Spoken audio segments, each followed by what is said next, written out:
Saludos, doctor. Saludos, Nico. Bienvenidos todos. José Pablo, creo que es tiempo. Cuando quieras, adelante. Se está escuchando muy ¿Me cortado. escuchas bien, Nicolás? Pues muy bien. Eh, Hola, bienvenidos a todos otra vez a esta Ya quinta quedó un sesión poquito. del curso. Ya estamos cruzando esa barrera, más bien la mitad del curso, ¿no? Les pido, luego pasa que uno desaprieta en la segunda mitad. Les pido apretar porque es aquí ahora donde todo lo que hemos agarrado en las primeras sesiones empieza a apretarse y apretarse y apretarse. Y bueno, en virtud de eso también lo digo porque hoy tenemos una sesión muy buena. El texto lo habrán visto, yo lo intenté leer, está muy Juan interesante. Pablo Tenemos a nuevamente Juan se fue el García para sonido. explicarlo, ¿no? Nada más ni nada menos. Hoy vamos a hablar entonces de la radicalidad de la persona, es el capítulo 5 del texto, ¿no? Y bueno, no vienen a escucharme a mí, entonces le cedo la palabra a Juan García. Por favor, doctor. Les Muy bien, recuerdo pues en la medida de lo posible que nos esforcemos por encender las cámaras.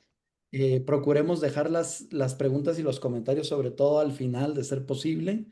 Y les voy a ir cambiando sus nombres para que a la hora de presentarse se agradecería que, más allá de decirnos su nombre y el país, pues nos digan si son profesores, si son un dato que nos sirva para generar mejor comunidad.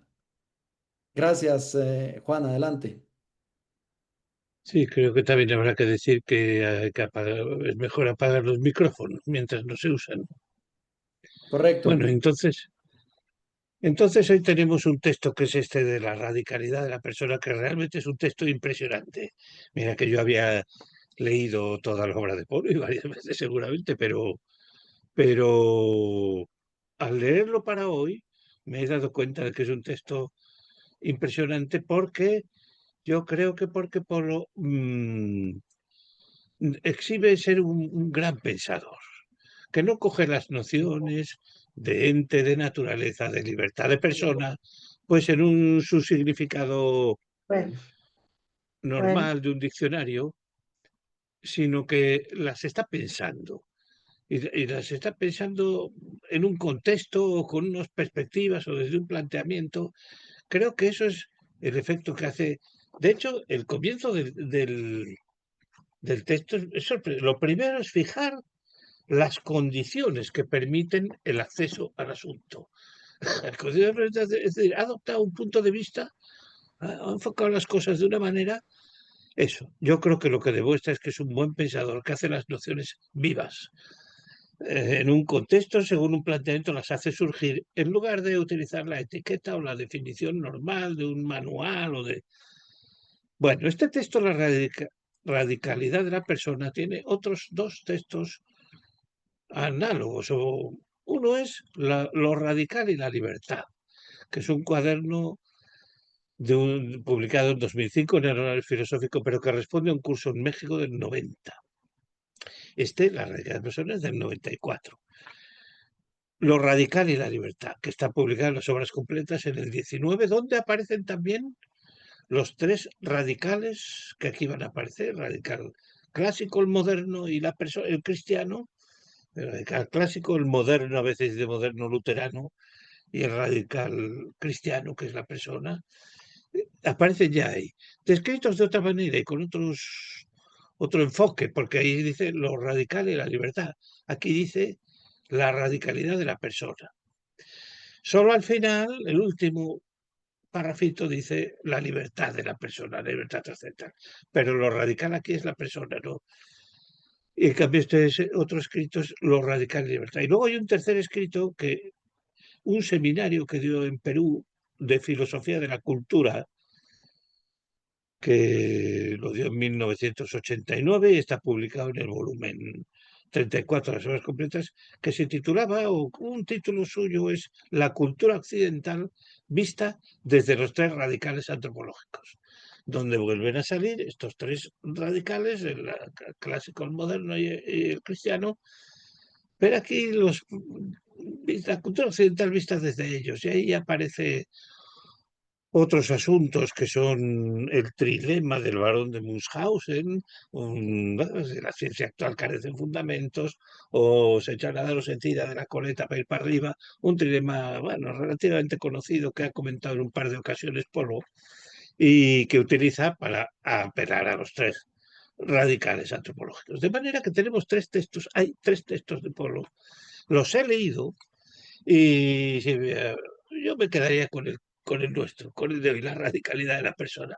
En los otros recoge ideas de aquí, las presenta de otro modo, Polo nunca se repite porque siempre da las conferencias o escribe los textos de cero, sin antecedente, y entonces le salen las cosas de una manera o de otra.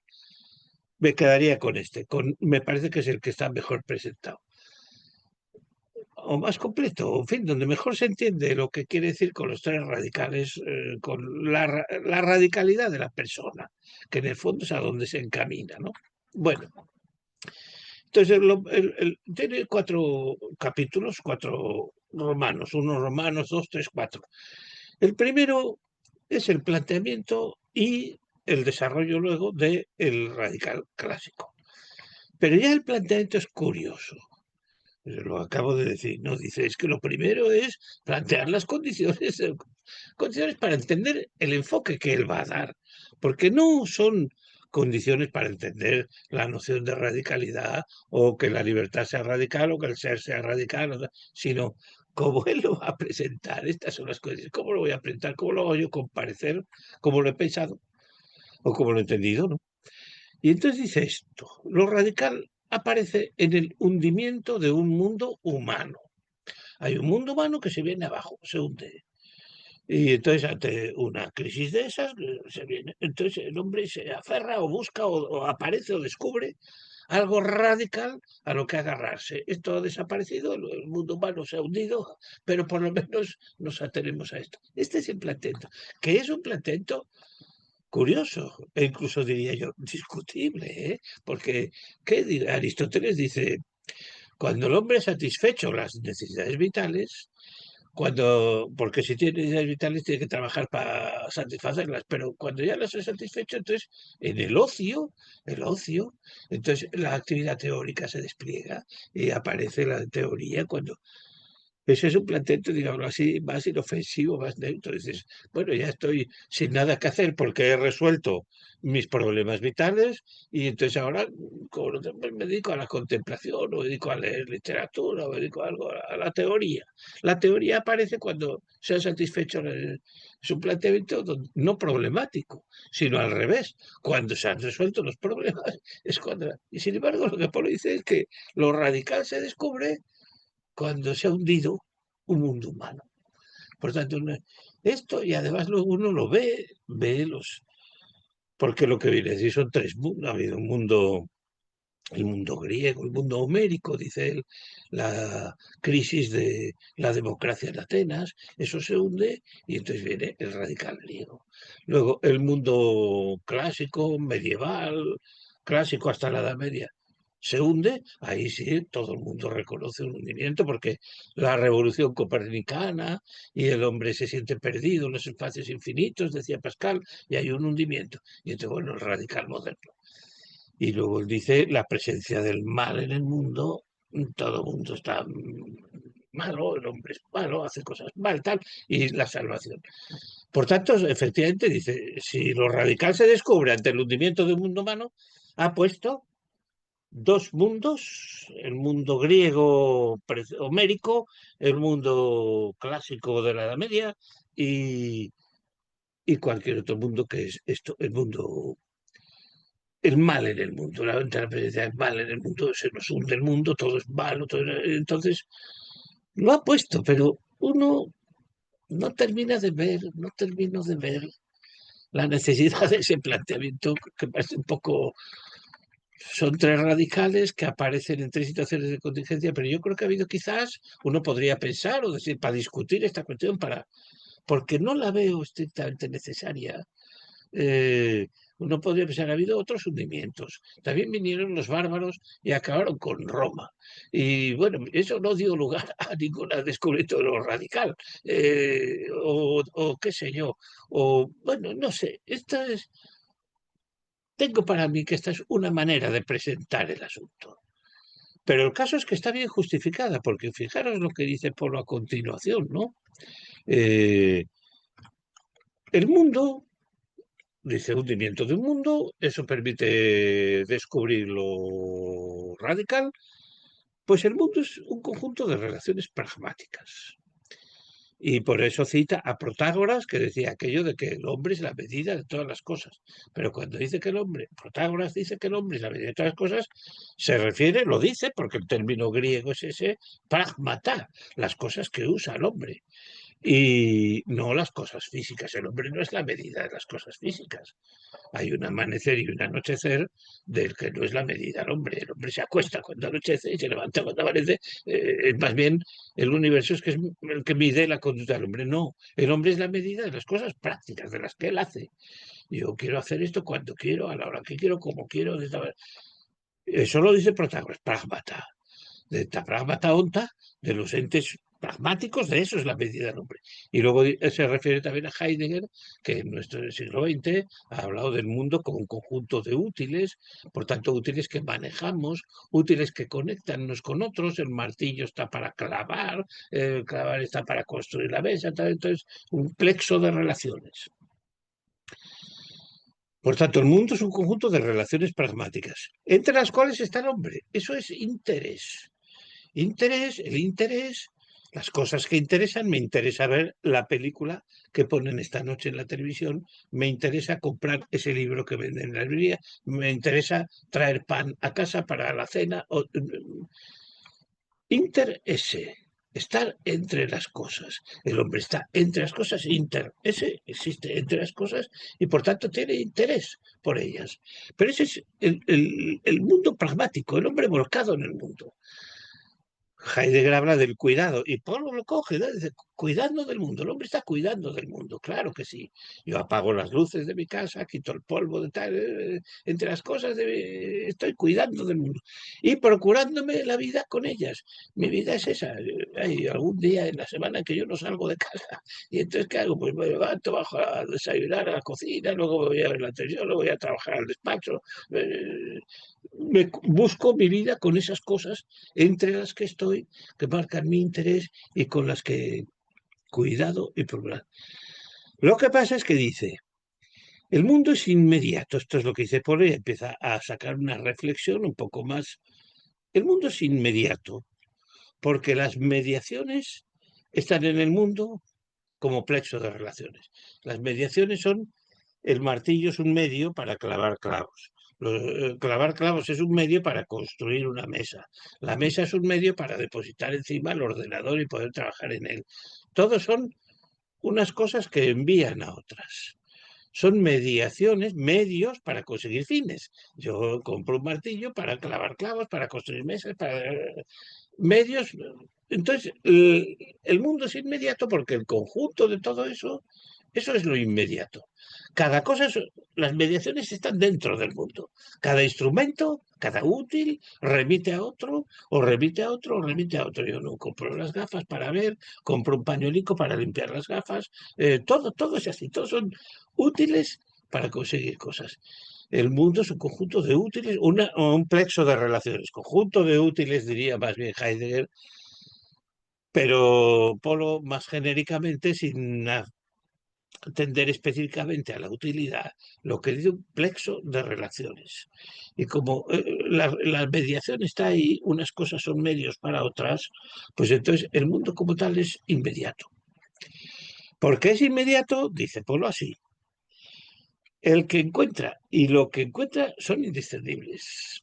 ¿Quién encuentra? Yo, que me encuentro en el mundo, por ejemplo, en este despacho, con un ventilador aquí, la pantalla allí, el ordenador acá, un libro, lo que sea. El que encuentra y lo que encuentra, ¿qué es lo que encuentro? Encuentro estos libros, el ordenador. Yo, el que encuentra, lo que encuentro a mi alrededor, este tipo de cosas, esta serie de cosas, son indiscernibles. Yo estoy en el mundo. Me encuentro en el mundo, dice así Polo, encontrarse en el mundo. Encontrarse en el mundo significa, no hay una diferencia, por así decirlo, sustancial o una escisión entre quien se encuentra y lo que se encuentra. Yo me encuentro en el mundo, estoy metido en él, estoy vestido, tengo la luz encendida, estoy en el mundo, sintiendo el calor o el frío que hace en esta habitación, estoy en el mundo. Entre quien encuentra y lo que encuentra, no hay una escisión, están correlacionadas y por eso se habla de encontrarse. Esa es la expresión que usa por encontrarse en el mundo. Ese reflexivo, me encuentro en el mundo, es la poca distancia, la nula separación que hay entre quién y dónde se encuentra, entre la persona y el mundo. Por eso, por esa inmediatez, por esa asociación entre quien encuentra y lo que dice Polo así, dice, esa inmediatez excluye lo radical. Esa inmediatez es superficial. Eso es lo que dice. Excluye lo radical significa ni lo radical por el lado de las cosas, de que hubiera un fondo último de las cosas, el ente, la naturaleza, de lo que inmediatamente va a hablar, ni por el lado de la persona, que hubiera una radicalidad, la persona, la libertad.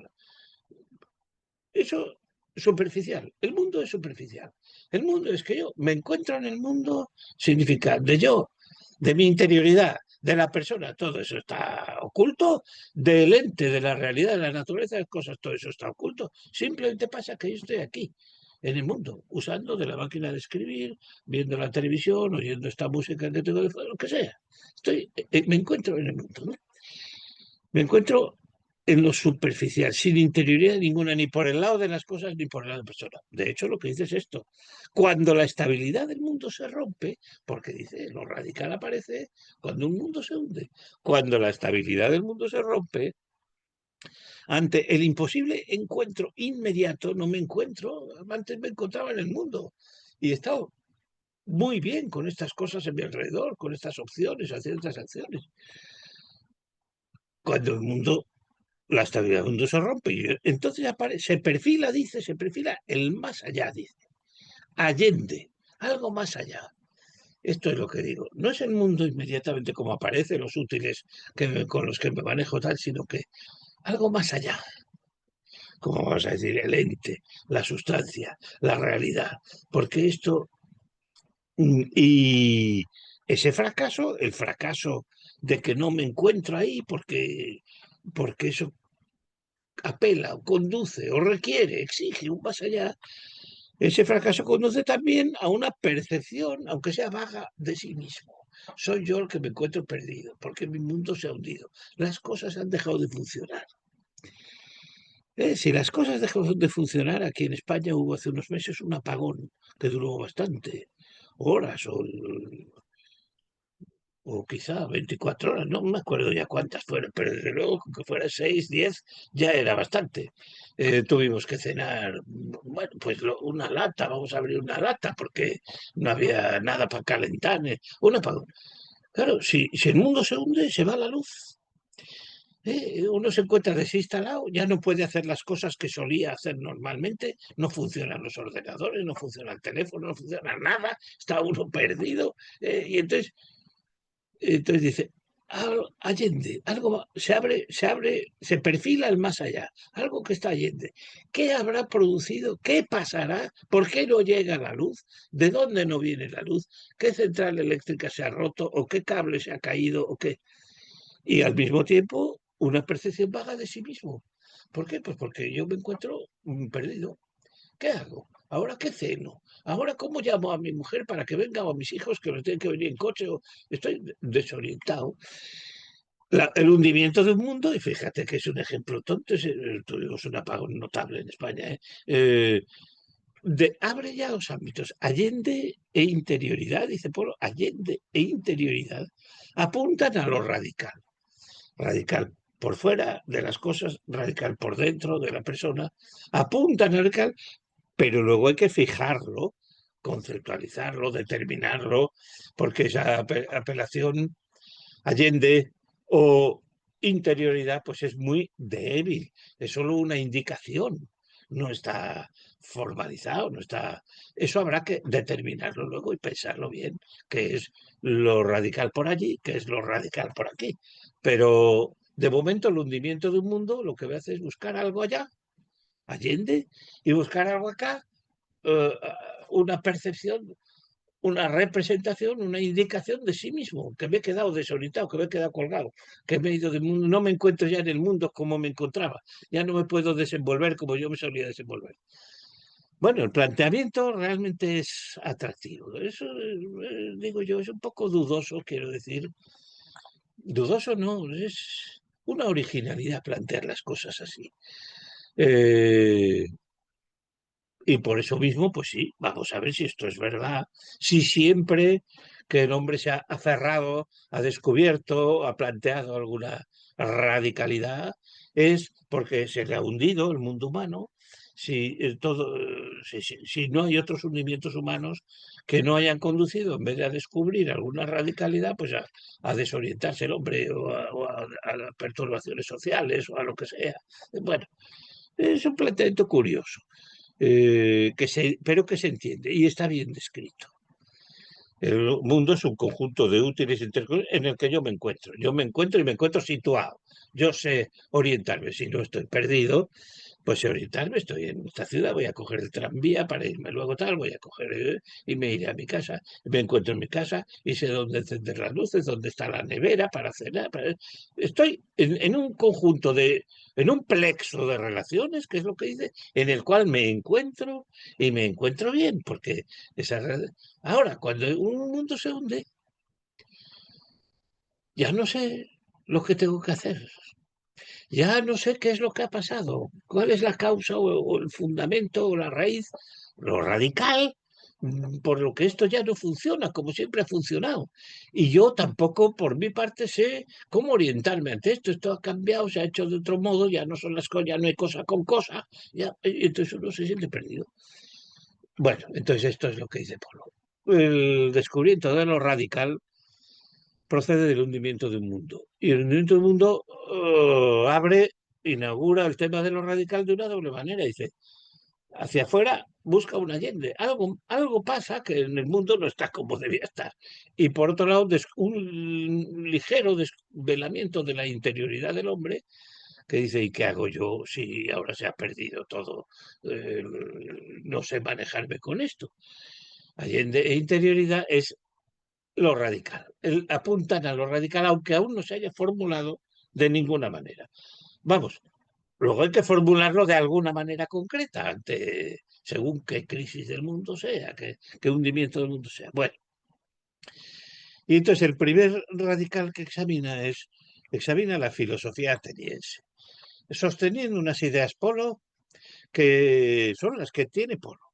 Porque esto lo ha expuesto también en el libro Introducción a la Filosofía, que es una especie de glosa a Aristóteles. Aquí la filosofía empieza. El presocrático está hasta que llega Aristóteles. ¿Qué dijo Aristóteles? ¿Qué no dijo Aristóteles? Porque son cosas posteriores a Aristóteles. Entonces, Polo introduce la filosofía, él dice con su experiencia personal, pero es esto. Lo que hay antes de Aristóteles, lo que dijo Aristóteles y lo que viene después de Aristóteles. Y ahí expone esto. Lo mismo que va a poner aquí Sócrates, Platón, Aristóteles, mismo pone el descubrimiento griego de lo radical, o lo radical en Grecia. Eso los pone ahí. Y también los pone en el curso de teoría del conocimiento.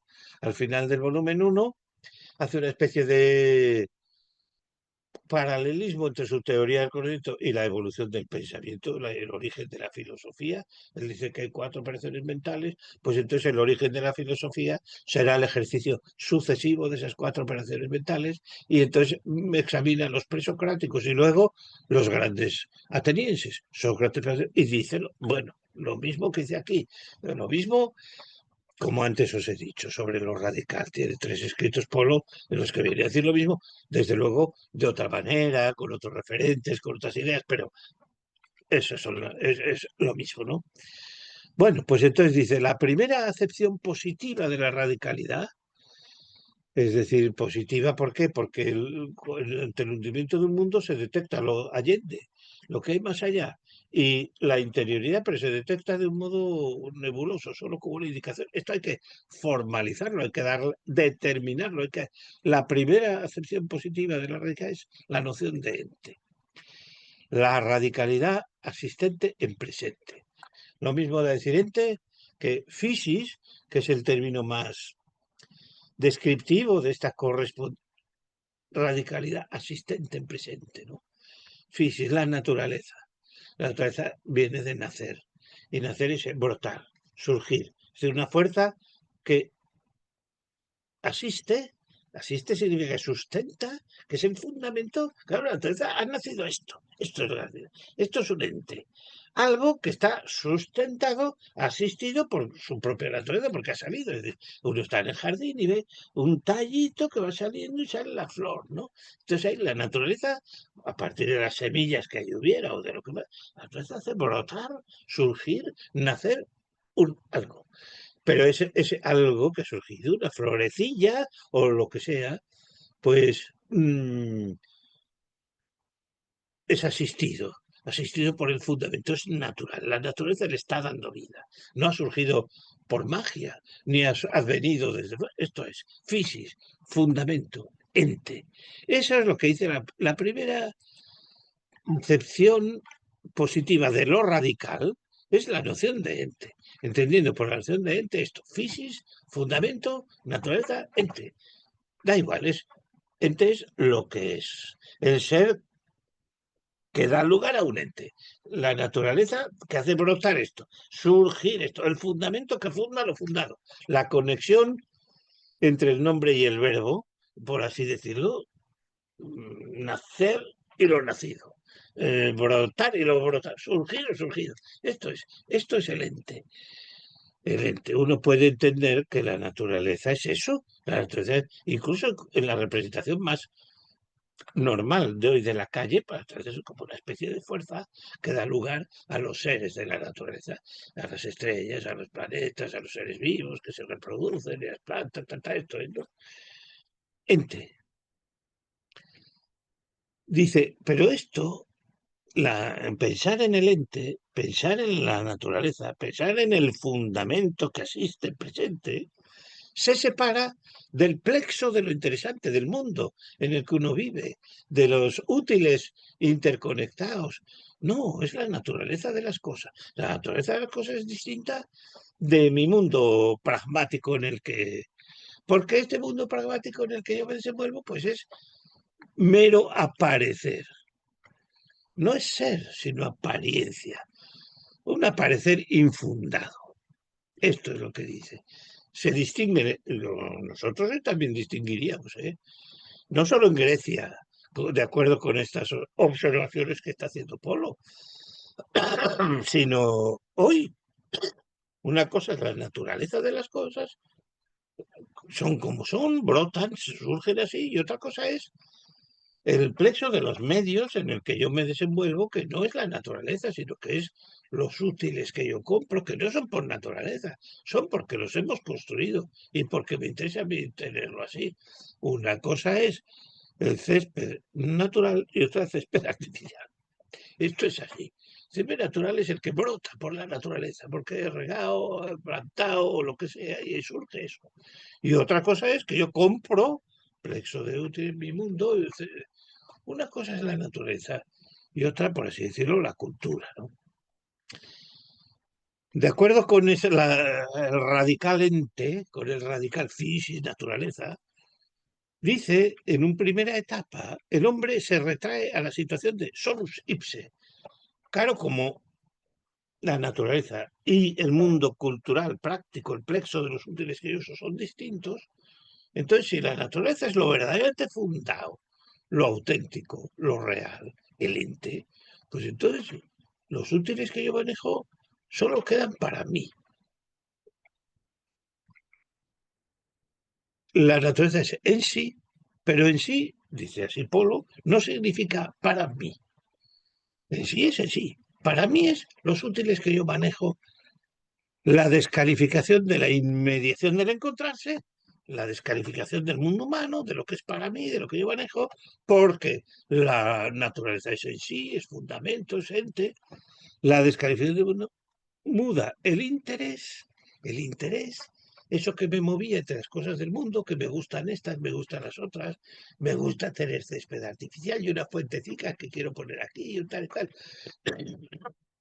Muda el interés en ignorancia sobre la verdadera naturaleza de las cosas. Yo lo desconozco. Esa ignorancia refrenda o se corresponde con que la realidad es en sí.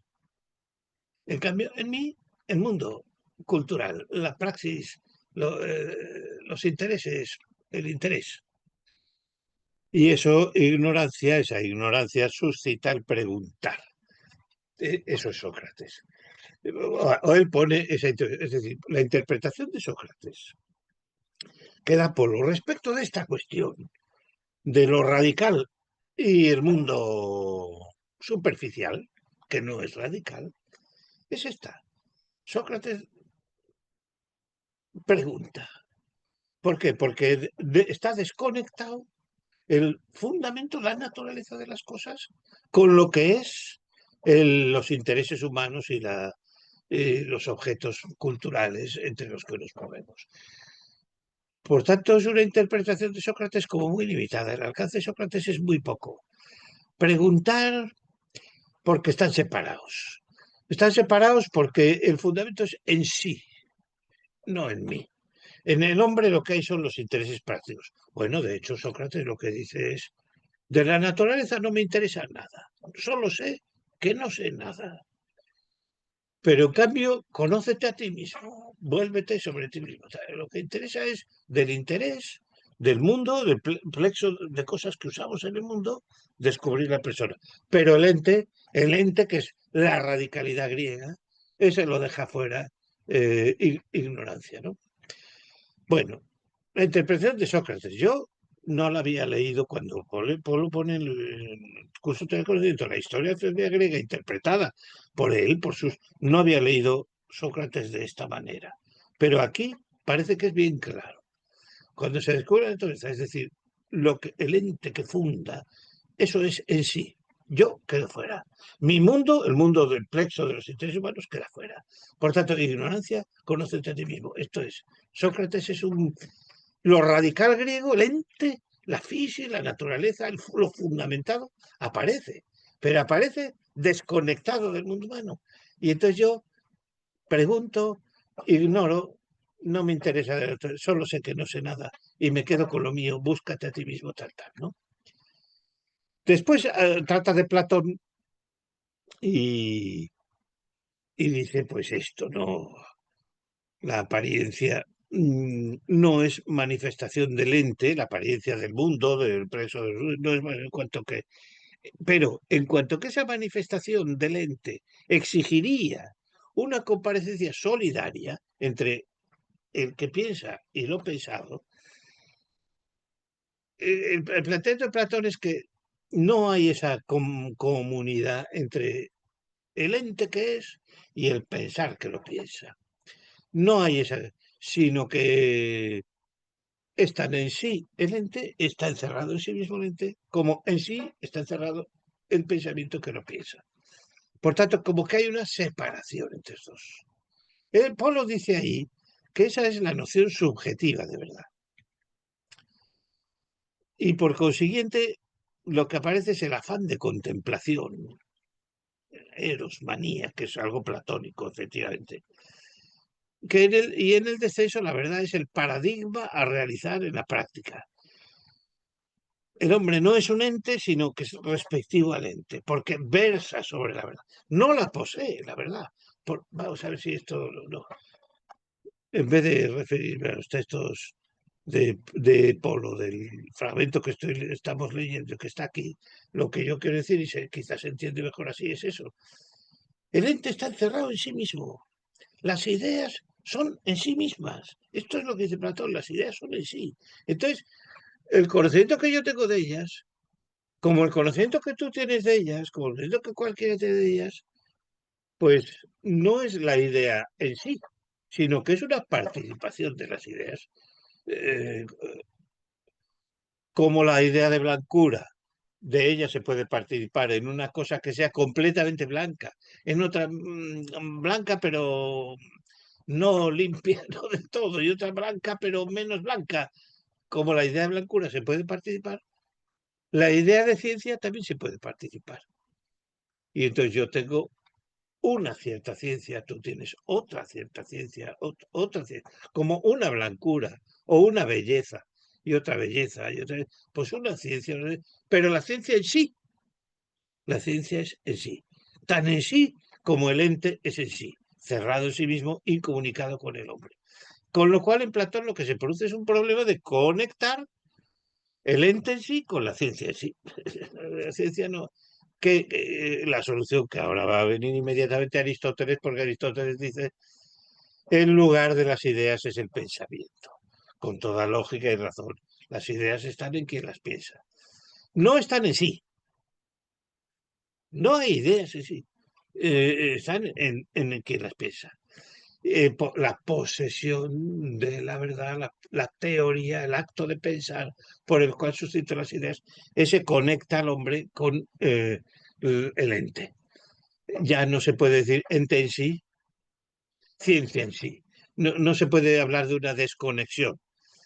Es decir, la evolución, Sócrates, Platón y Aristóteles. Intentando simplificar lo que nos presenta Hipolo sería esta, ¿no? Sócrates dice el ente en sí y entonces ya, no hay nada más. Platón dice, además del ente en sí, está la verdad que poseemos, pero la verdad es relativa porque también se da la ciencia en sí, como el ente, se dan incomunicados.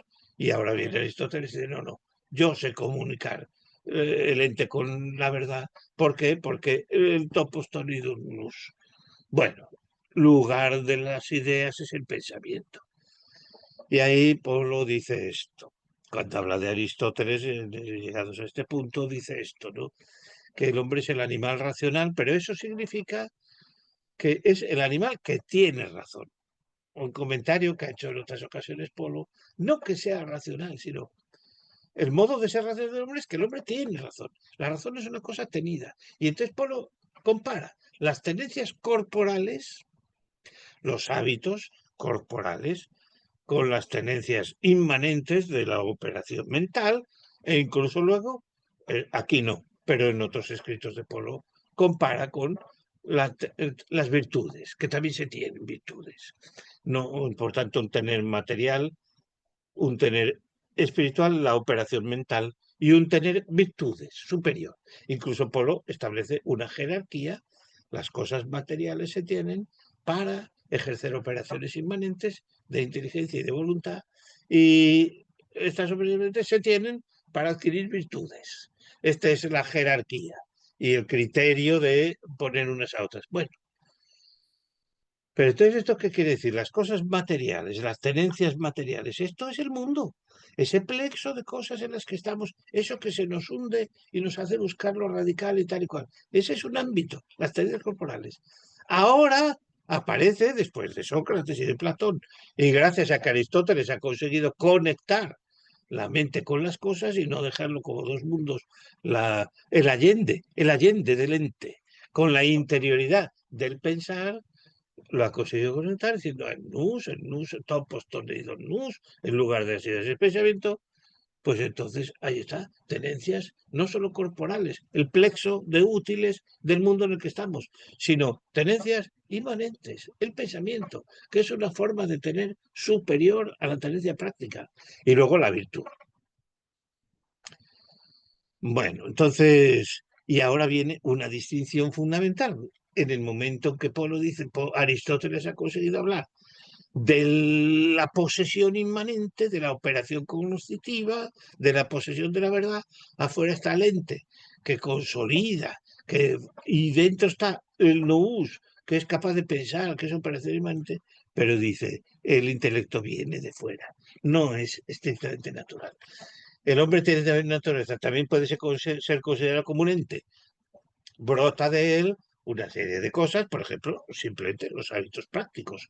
Es decir, el hombre sabe manejar, conducir, escribir, construir, y el mundo de útiles que tiene entre sí, eso es. Pero además de ser una naturaleza, un animal inacabado, como había dicho Platón. Además, tiene inteligencia y lo intelectual no es físico, sino que viene de afuera. Eso es lo que dice del intelecto agente, ¿no? Viene de fuera. Esto es lo inmortal del hombre y viene de fuera. Y lo recoge ahí, Polo. Viene de fuera. Lo intelectual no es físico. El ente supremo no es Dios que se piensa a sí mismo. Lo más radical no es la naturaleza, no es física, no es ente, es intelectual. Ahí Polo distingue lo radical como naturaleza y lo eternamente radical, que no es natural, sino intelectual. Bueno, por tanto, digamos, haber establecido 3 pasos. El radical antiguo es el ente, pero el ente, physis, nacer, natura. Eso da consistencia. Ya no es el mundo un conjunto de útiles en el que me siento perdido. No, no, ahí hay una naturaleza de las cosas. Y la naturaleza de las cosas dice que son así. Hay una tormenta, llueve, nacen los polluelos de la gallina, hay una naturaleza de las cosas. No es el mero plexo de mi comportamiento, conducta. No, no. Ahora, entre el descubrimiento de Sócrates, Platón y Aristóteles, encuentra Polo una evolución. Sócrates dice, sí, habrá una naturaleza ahí, pero como yo, mi mundo está aparte, pues de eso me declaro ignorante y solo busco conocerte a ti mismo. Como Platón cree que sí podemos conocer el ente, pero la ciencia que podemos conseguir también existe en sí misma, como el ente existe en sí mismo, ciencia en sí, las ideas en sí, y luego nosotros participamos de ellas, y entonces hay un problema de conexión entre el nous y las cosas, porque el nous solo consigue una participación en la ciencia, pero no la ciencia en sí, que es justamente como, bueno, y entonces ahora llega Aristóteles y dice, no, no, en lugar de las ideas es el pensamiento. Las ideas no se dan en sí, se dan cuando las pensamos. Y entonces esto. Bueno, de todas las maneras, este capítulo 1 del epígrafe 1 Romanos, que es el radical clásico, que es el ente, ha propuesto una pequeña evolución desde que se descubre con el hundimiento del mundo homérico, con el hundimiento de la democracia ateniense, Sócrates, Platón, Aristóteles. La naturaleza de las cosas está ahí, el hombre puede llegar a conocerlas, Aristóteles sí, ya dice que sí, tal, aunque ahí aparece la escisión entre la naturaleza de las cosas y la lógica y el intelecto humano, que viene de fuera, que son 2 cosas distintas. Y entonces el capítulo termina con una especie de puntos conflictivos que trae consigo la filosofía aristotélica. Por ejemplo, empieza con que el ente se dice de muchas maneras y la exploración de esa conocidísima sentencia de la metafísica de Aristóteles, el ente de muchas maneras, le lleva a Polo a sacar una lista de consecuencias, que hay medio párrafo, por lo menos, un párrafo, lista de consecuencias negativas. Después dice que en Aristóteles se separa lo lógicamente verdadero respecto de la radicalidad del ente, aunque la noción de teoría ha unido el pensamiento del hombre con las cosas, al pensarlas entendemos lo que las cosas son, sin embargo, la lógica y la física se distinguen. Y por eso la inteligencia no es natural, no es física, la inteligencia es lógica, viene de fuera. Hay una escisión incluso en Aristóteles entre lógica y física, que conduce, dice él, así, a una noción que él esboza ahí, no la había visto esbozada en ningún otro lado, que es la de razón racionalizante, que es separada del ente la razón del hombre como distinta de lo físico, porque no es física, porque es lógica, vale respecto de la apariencia, sirve para organizar el mundo. Razón racionalizante, no razón teorizante, que contempla la verdad en sí misma, praxis teleia, sino razón racionalizante, la que a espaldas del ente, separada del ente, sirve, rige, organiza la apariencia, el mundo, los fenómenos, salva los fenómenos, dice. Dice a continuación, si confía a la lógica la estructuración de su mundo, el hombre se instala en el mundo. Es decir, con cierta lógica y racionalidad componemos las cosas del mundo. Después de esa aventura de haber descubierto la naturaleza como fundamento, el primer la primera versión de lo radical en el mundo griego, después de haberla descubierto, vemos que el pensamiento del hombre, el problema de cómo conectar las ideas del hombre con la realidad de las cosas. Sócrates dice, las cosas no me interesa. Platón hace una especie de puente ahí. Aristóteles ya consigue unirla así, pero de todas maneras sigue distinguiendo lo físico de lo lógico. Y entonces lo lógico me sirve para organizar el mundo. Y entonces dice, claro, pero si lo lógico me sirve para instalarme en el mundo, el hombre se instala y ya desaparece lo radical. Porque instalarse en lo superficial, el mundo era lo superficial, cierra la preocupación por lo radical. Eso es lo que dice. Y entonces, claro, es un logro en la filosofía griega haber encontrado algo radical que es el ente, la naturaleza, el fundamento. El universo está fundado. No es una pura apariencia caótica o no es un caleidoscopio que al que le darle vueltas se aparecen ahí figuras dispersas una detrás de otra. No, no, no. En el universo hay una naturaleza. Los ciclos de los astros dan vueltas regularmente. Las cosas, los vivos nacen, crecen, se reproducen y mueren. Esto es una naturaleza, esto tiene una forma de ser, esto está fundado. No es como el mundo humano. El mundo humano es el plexo de mediaciones para actuar, conseguir fines, instalarme aquí, esto es superficial. Lo otro es profundo, es la naturaleza de las cosas. Sí, pero después de ver todo el desarrollo en Grecia, nacimiento y desarrollo de esa noción, por lo menos en los tres grandes atenienses, Sócrates, Platón y Aristóteles, se descubren defectos. Y concretamente el defecto más grave, porque enuncia hay varios, ya os he dicho que dice la pluralidad de modos de decir el ente en Aristóteles conduce a Isaac a mil cosas, pero hay uno que es especialmente esto, la razón. No teórica, sino la razón se puede aplicar al mundo en el que vivimos. Razón racionalizante. Y entonces, si tiene éxito, el hombre se encuentra instalado en el mundo. Lo hemos organizado racionalmente, o de acuerdo con cierta racionalidad. Le hemos encontrado cierta lógica a nuestra instalación. Y entonces nos quedamos instalados. Pero al instalarnos en el mundo, como el mundo es lo superficial, la preocupación por lo radical desaparece. La preocupación que ante la caída del mundo homérico, ante la caída de la democracia de Atenas, había movido a los filósofos a descubrir lo radical, el radical clásico, el ente, el fundamento. El universo está fundado, no el mundo humano, que se hunde, que es conexiones inestables, no el mundo, la naturaleza, la física, eso es lo son. Ahora, en la evolución misma de ese concepto del ente, resulta que Aristóteles nos conduce a problemas.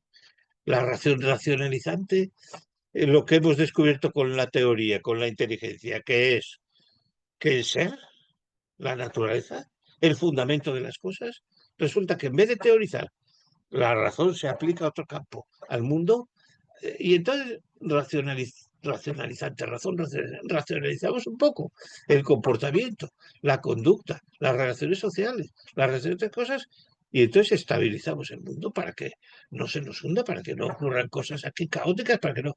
Esto está bien pensado. Claro, ¿cómo se ha producido el apagón? No, ahora tenemos un plan de mirar la entrada de energía solar con la entrada de energía eólica, con la entrada de energía eléctrica o nuclear.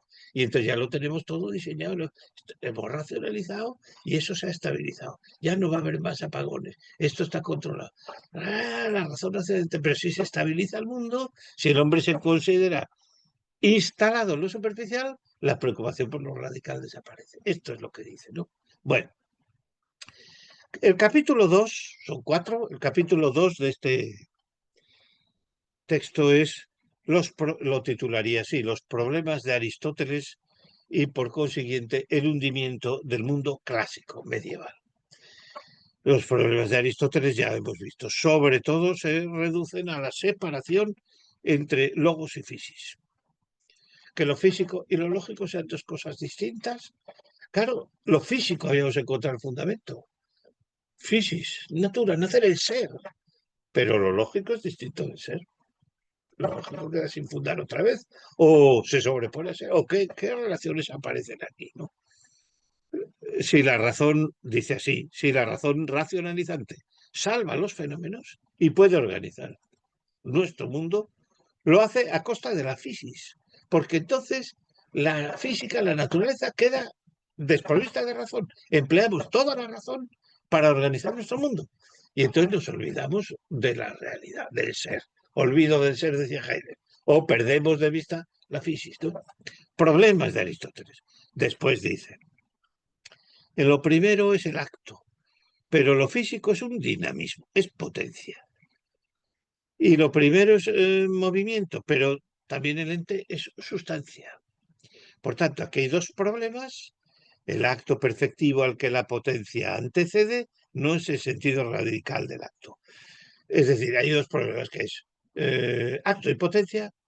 No atender solo al dinamismo, el movimiento, claro, la naturaleza era principio de movimiento, así la definían, ¿no? Principio de movimiento. Pero es que no solo está el movimiento, también está el acto previo al movimiento. Está la sustancia. Sustancia y movimiento. La sustancia, acto primero y acto segundo. Y entonces esa distinción, claro, se da, Aristóteles la reconoce y la señala, pero es fácil que conduzca, es decir, solo nos interesa el movimiento, el cambio, el dinamismo. Del acto primero nos olvidamos. Nos olvidamos del acto y nos quedamos con la potencia que transita el acto. Dice así, disolución, lo llama así, disolución del ente en el dinamismo natural. Disolución del ente en el dinamismo. Nos olvidamos de lo que son las cosas y solo atendemos a su dinámica, a su movimiento, al acto segundo. Nos olvidamos de la sustancia y nos quedamos con el movimiento. Este es el peligro al que conduce el aristotelismo. Y entonces dice, y de ahí sale, ¿qué? El voluntarismo moderno. Natura ut voluntas. Juega ahí con la definición de voluntas ut natura y natura ut voluntas, una inversión lingüística de una expresión latina. Pero vamos, no hace falta ni siquiera entrar en ella, porque el voluntarismo es, la naturaleza es como una voluntad, la naturaleza es deseo, la naturaleza es tendencia hacia una, como solo se considera de la naturaleza el movimiento, no el ente, sino el movimiento, pues el movimiento es potencia de conseguir algo, es deseo, tendencia, inclinación a conseguir algo, la naturaleza entendida como voluntad. Por otro lado, y hace una interesante reflexión aquí, más precisa quizás, bueno, es la verdad, la inteligencia puede ser radical, porque ya hemos dicho aquí que ha salido la física como lo radical, la naturaleza como lo radical, pero luego la inteligencia que viene de fuera se distingue física y lógica, física y logos. La verdad, la inteligencia puede ser radical. No es eso. La misma metafísica de Aristóteles termina con un pensamiento que se piensa a sí mismo. Dice, pero el bien, es decir, aquello que finaliza una tendencia, un dinamismo, la potencia, el movimiento, el bien no puede ser radical. Puede ser término de un movimiento que consigue ese bien, que consigue ese fin. Pero en cuanto primero se asimila a la verdad. Como fin del movimiento se reduce a la verdad del motor inmóvil, dice ahí, que mueve os eromenon. Utiliza por esta expresión griega, os eromenon, que significa como el amado. Mueve como el amado significa, mueve como causa final. La esperanza de acto, que todas las cosas aspiran, según Aristóteles lo expone así, aspiran a estar tan en acto, a ser tan activas como lo es el acto puro, como es o fenómeno, lo amado. Y bueno, entonces, ¿eso qué quiere decir? Quiere decir, el bien, si ahora sacamos a la luz, incluso con afán de encontrar un nuevo radical, el movimiento, el dinamismo, la natura ut voluntas, como una voluntad que busca el bien, sí, pero si es que el bien no puede ser radical, porque el bien es más bien la verdad. Eso sí puede ser radical. Pero bien significa que sea fin de otro, el homenón, como el amado, que sea fin de otro.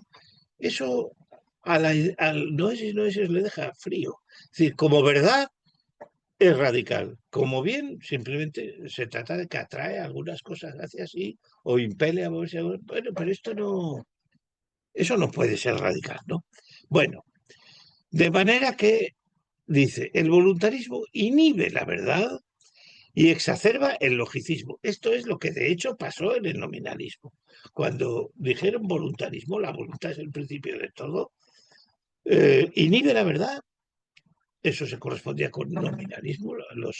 Los conceptos son meros nombres. Y exacerba el logicismo, las grandes sumas de lógica que escribe, por ejemplo, Ockham, suma lógica, exacerba el logicismo, una lógica, claro, una separación de físis y logos. Si ahora vas a decir que lo natural, lo único natural es la voluntad, es el deseo, pues entonces lo lógico queda totalmente arrinconado, ¿no? La potencia se prioriza sobre el acto. Entonces la noción de fuerza, fuerza es potencial, el acto viene después, la fuerza es capaz de actuar. Eso es contra lo clásico, desde luego. Una indeterminación previa, abismal, por lo alude a la noción de Abgrund, que aparece en algunos filósofos del pensamiento moderno, singularmente en Schelling, pero antes habían aparecido en Eckhart y en otros pensadores. Y con todo ello, con ese voluntarismo que antepone la potencia al acto y que antepone la indeterminación a la determinación, se hunde el mundo clásico. No solo el mundo clásico, sino que dice, se hunde también la radicalidad del ente, porque ya el ente no es lo radical. Antes es la potencia que el acto, antes es el dinamismo que la sustancia, antes es la indeterminación que la determinación. Es que ahí ya la prioridad, la radicalidad del ente se va.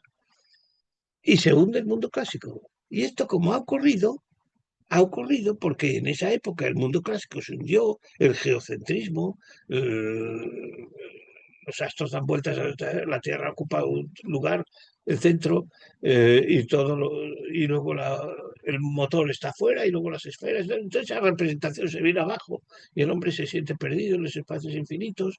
Como cambió, pues entonces es que este hundimiento, el hundimiento del mundo clásico se dio históricamente.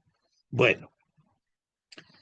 Ese voluntarismo, como tampoco el bien finaliza la tendencia, ya lo hemos dicho, pues entonces la voluntad es un proceso de superación y es fin para sí misma. Y aquí habla de la curvatura de la voluntad de Nietzsche. La voluntad lo que quiere es querer. Normalmente se interpreta que la voluntad lo que quiere es algo. Quiero tomarme un zumo de naranja o quiero darme un paseo. ¿Qué quieres? Algo. Esto. No. La voluntad lo que quiere es querer. Quiero salirme con la mía. Si yo he dicho que se haga así, esto se va a hacer así. ¿Y por qué? Porque es que así es mejor que así. No, eso es lo que están discutiendo los que no quieren hacer las cosas como tú dices. Pero ahora ya, por cabezonería, se van a hacer las cosas como yo digo. ¿Por qué? Porque yo lo he dicho así. Y se va a hacer, quiere que... Y Nietzsche lo dice en Genealogía de la Moral. La voluntad del hombre antes quiere la nada que no querer. Antes quiere la nada que no querer. Porque lo que la voluntad quiere es querer y que se cumpla su deseo. Voluntad, que se curva sobre sí misma. En eso, pues lo ha elogiado en Nietzsche la voluntad que se curva sobre sí misma, solo que interpretado de otra manera. Pues la voluntad que quiere, el hombre puede querer, y eso remite a la virtud, porque la virtud es el hábito, la voluntad que se refuerza, que se hace mayor.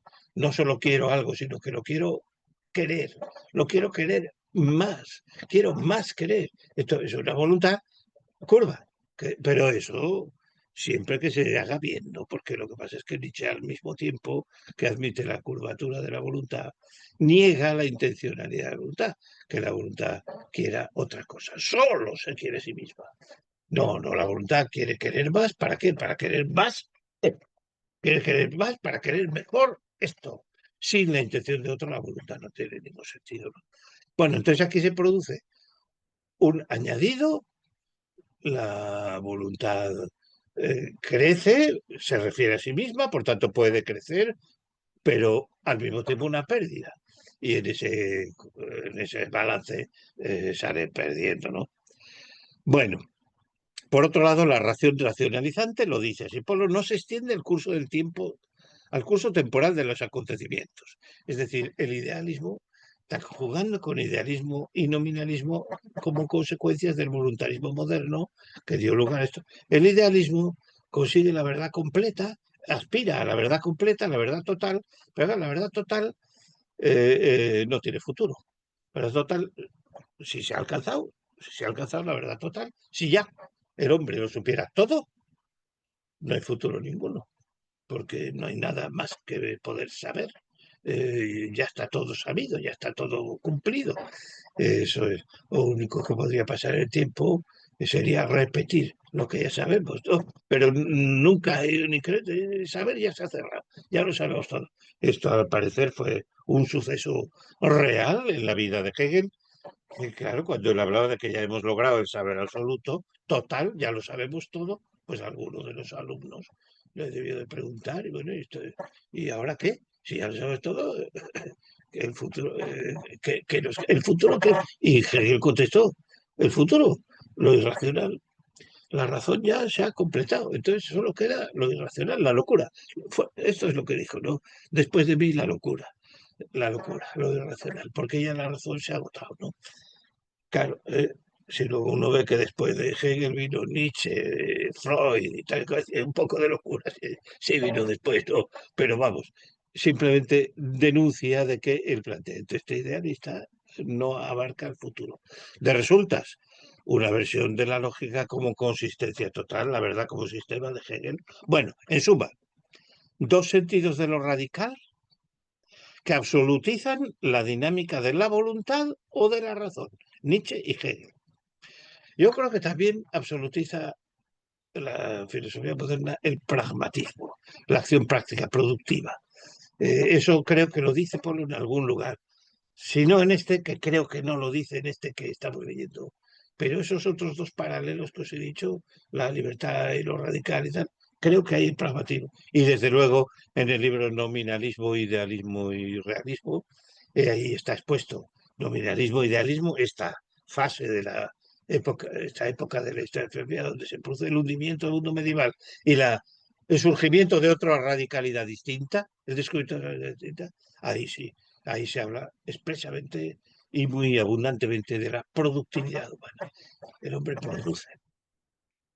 También en la filosofía en nuestra situación, que hablamos el otro día de este texto, un articulito de 79, hay además de inteligencia y voluntad, absolutización de la inteligencia, saber absoluto, absolutización de la voluntad, querer omnipotente, ahí habla de la afectividad. Cuando ni la inteligencia ni la voluntad bastan, lo que se exagera o se exacerba en el hombre. Entonces, en definitiva, aquí estamos en esto. Vamos a ver, ¿eh? ¿Qué es lo radical para el pensamiento moderno luterano? Porque así es lo que dice Polo en alguna ocasión, ¿no? La acción humana, esto es, la acción humana, la productividad del hombre, la actividad del hombre, el ideal del hombre que se hace a sí mismo. Esto es el superhombre de Nietzsche. Me hago a mí mismo, me construyo a mí mismo. En la acción humana está lo radical, la clave del éxito. ¿No? No es el ente, no es la naturaleza, es la cultura, la acción humana, la productividad humana. Esto es lo radical. Y además, no somos hoy tan lejanos de lo moderno como para no percibir en nuestra cultura, en nuestra situación actual, consonancias de eso moderno. ¿Cuántas veces atribuimos con la mejor de nuestras intenciones? Pero la clave del asunto a tu conducta, a tu conducta. ¿Por qué es que no te esfuerzas lo que es necesario? ¿Por qué es que no haces lo que debes? Porque es que, como si la clave de todo estuviera en la actividad humana, en la inteligencia, en la voluntad, en la productividad, en la afectividad, en lo que nosotros hacemos, no en lo que somos, el ente, no en la persona, como ahora veremos.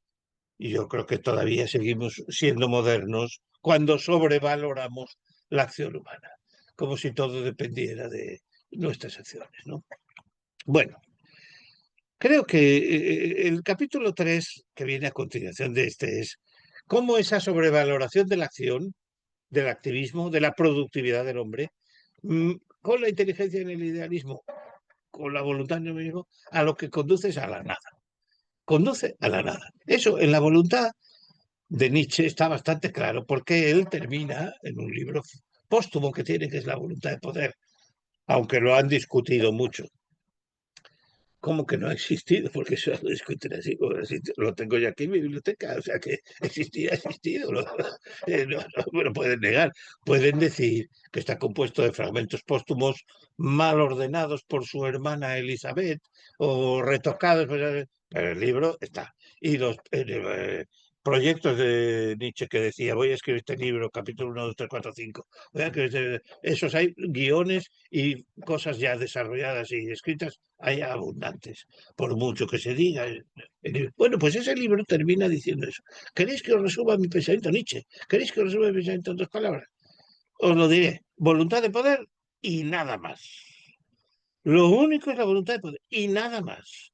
La voluntad de poder es una masa broncínea, redonda, ¿sí? Porque en fin de cuentas, el conjunto de la realidad, todo, bueno, pues sí hay animales y plantas y hombres y estrellas, pero es voluntad de poder, todo es voluntad de poder, todo es lo mismo. Si pierde energía aquí, se gana allí y tal, todo sigue una masa de loente que es redonda, broncínea, como Parménides. Voluntad de poder y nada más. Y por lo comenta, voluntad de poder y además, nada. No hay nada más, sino, y además, nada. ¿Por qué? Porque precisamente la voluntad de poder se curva sobre sí misma porque renuncia a la intención de otro que caracteriza la voluntad. Siempre que se quiere algo. Quiero zumo de naranja, quiero ver una película. Siempre es una intención de otro. La intención de la inteligencia más bien es de semejanza. Yo me he hecho con la información. Yo he asimilado eso. Yo he captado lo que me quieres decir. Lo hago mío. Pero la intención de la voluntad es otro, hacia afuera. Quiero esto, lo otro, lo demás allá, me apetece esto, que hombre, qué bonito, me lo llevo, tal, lo compro. Esto es. Y entonces Nietzsche, cuando la voluntad se curva sobre sí misma, antes quiere la nada que no querer, porque lo que realmente quiere es querer, no eso, querer. Antes quiere la nada, porque lo que realmente es, cuando niega la intención de otro, la voluntad se curva sobre sí misma, pero entonces si desaparece lo otro, la voluntad se queda sola. Voluntad de poder y nada más. Entonces ahí aparece la nada. En la inteligencia, en el saber absoluto de Hegel también, porque viene a decir, Polo, me parece que lo que dice ahí es eh, un, parte de una indeterminación, la inteligencia no sabe nada, el ser puro del espíritu vacío, va llenándose de contenido y al final lo tiene todo. Y como lo tiene todo, el saber absoluto, pues no hay futuro porque ya no hay nada más que saber, ya está todo cerrado. Pero es una indeterminación que se completa, un saco lleno, habla del embutido, ¿no? ¿Cómo dice, no? Viene a colmar un vacío previo, ¿no? Eso naturalmente, pues eso es, la nada está al comienzo porque está vacío y al final, porque aunque lo haya completado con todo, pues no pues me reduzco a no he completado con nada, el futuro se me va, por tanto todo lo que queda fuera lo reduzco también a nada, ¿no? Bueno, entonces Polo hace esto.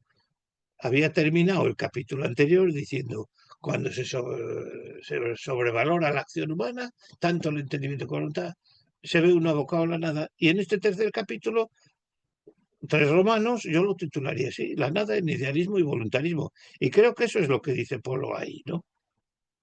Pero bueno, entonces lo que tenemos ya que llegar al 4.º capítulo, que es la radicalidad de persona. Espero que haya quedado claro. Grecia descubre la radicalidad del ente. El ente es lo que asegura. Se me hunde la democracia ateniense, el ente, fisis, la naturaleza. Entonces lo seguro. No es el mundo humano. Ahora, en la filosofía moderna, ¿cuál es lo que asegura todo? La actividad humana, la productividad humana. Es que el hombre es capaz de pensar, de querer y de actuar. Y entonces, la medida en que pensamos, queremos y actuar, entonces el mundo tiene consistencia, el mundo lo aseguramos, somos el nuevo fundamento, no un fundamento real, la naturaleza que hace surgir las cosas, sino un fundamento subjetivo. El hombre que hace surgir la cultura y que hace surgir el progreso y que hace surgir no es la naturaleza la que hace el progreso, somos los hombres los que hacemos el progreso a base de trabajar, de actuar, de pensar, de esto es, ¿no? Radical moderno. Y ahora dice la radicalidad de la persona. El último capítulo lleva el mismo título que el libro. Y ahí dice exactamente, pues eso, el ente griego nacente, el hundimiento del mundo homérico y la crisis de la polis en Sócrates. Después el hundimiento del mundo clásico a fines de la Edad Media. Y ahora dice el mayor hundimiento, la problematicidad del mal. El mundo se une porque aparece el problema del mal. Todo el mundo es malo, por así decirlo. O el mal procede del hombre y el hombre no se lo puede quitar de encima. Y por eso apela a la salvación.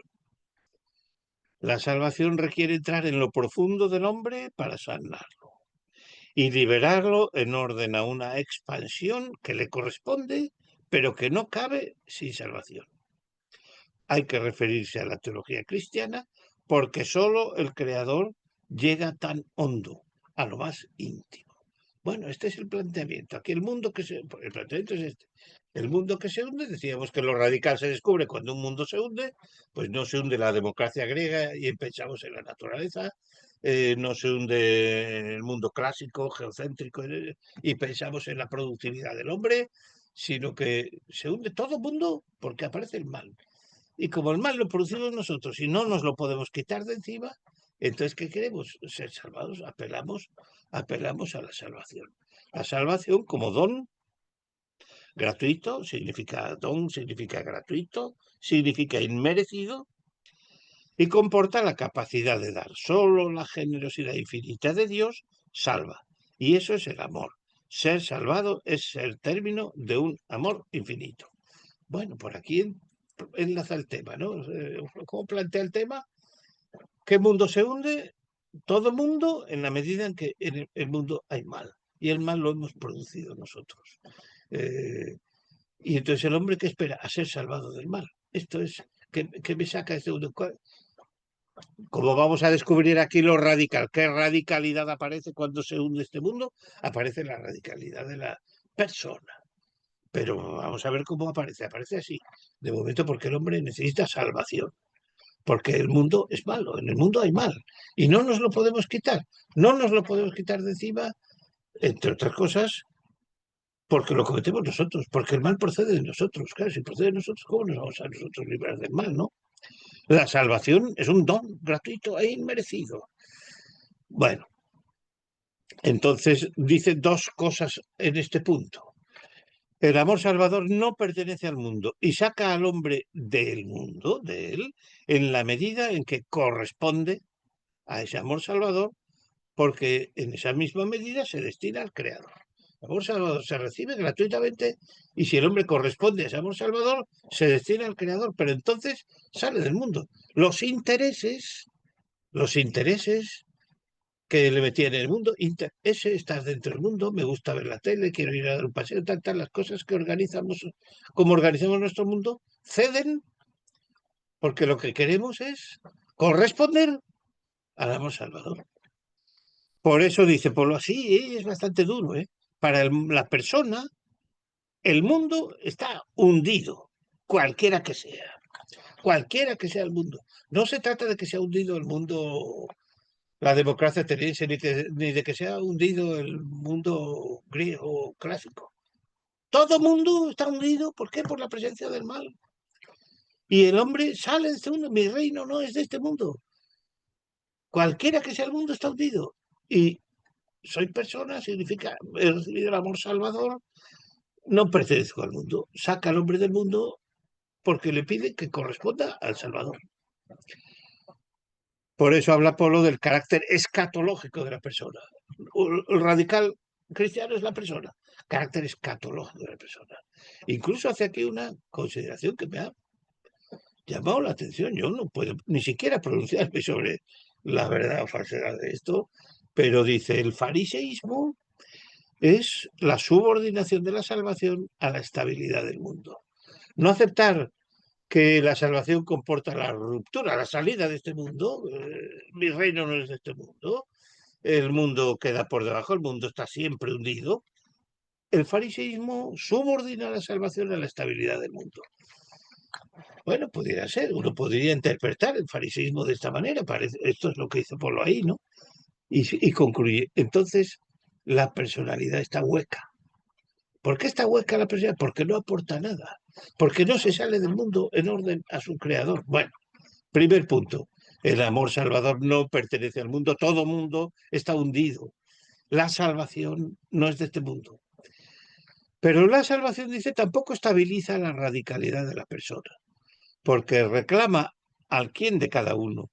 Una reclamación dirigida a lo profundo, cada vez más adentro, y tal que conforme la persona se adentra, va respondiendo a esa reclamación.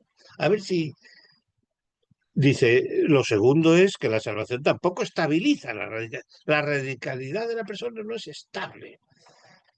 Quizá no es tan estable, tampoco son estables el ente, la fisis, porque la naturaleza, por estable y sólida que la veamos, la naturaleza es la que hace brotar el césped en el jardín, la lluvia, tal, pero la naturaleza es dinámica y va cambiando. Estamos en invierno, estamos en verano, estamos en otoño. Y la productividad humana, las acciones del hombre, tampoco son estables. Ejercemos unas ahora, otras después, otras a otras. Hemos dejado de hacer estas cosas y entonces nos encontramos con estos problemas. Hay que hacer otras para resolverlos. Por tanto, pues la persona tampoco es estable, ¿no? La persona, la salvación no es estable. La salvación es una reclamación. Reclama a la persona, dirige a lo profundo de la persona, cada vez más adentro. Y conforme la persona se adentra en las exigencias de la salvación, va respondiendo a la salvación y a esa reclamación que la salvación comporta, ¿no? Bueno, por tanto, la salvación no es un fenómeno estable. No es, te he sacado de la piscina y ya estás fuera, en el bordillo. Y eso ya se ha estabilizado. Ya, hombre, ahora ten cuidado y no te vuelvas a caer dentro. No, no es eso. No son dos estados estáticos. La salvación es un requerimiento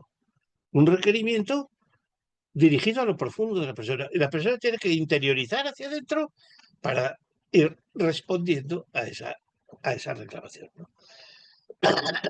Dice, ¿dónde se encuentra el radical, la persona como radical? ¿Dónde se descubre la radicalidad de la persona? Dice, Cristo ha muerto por mí.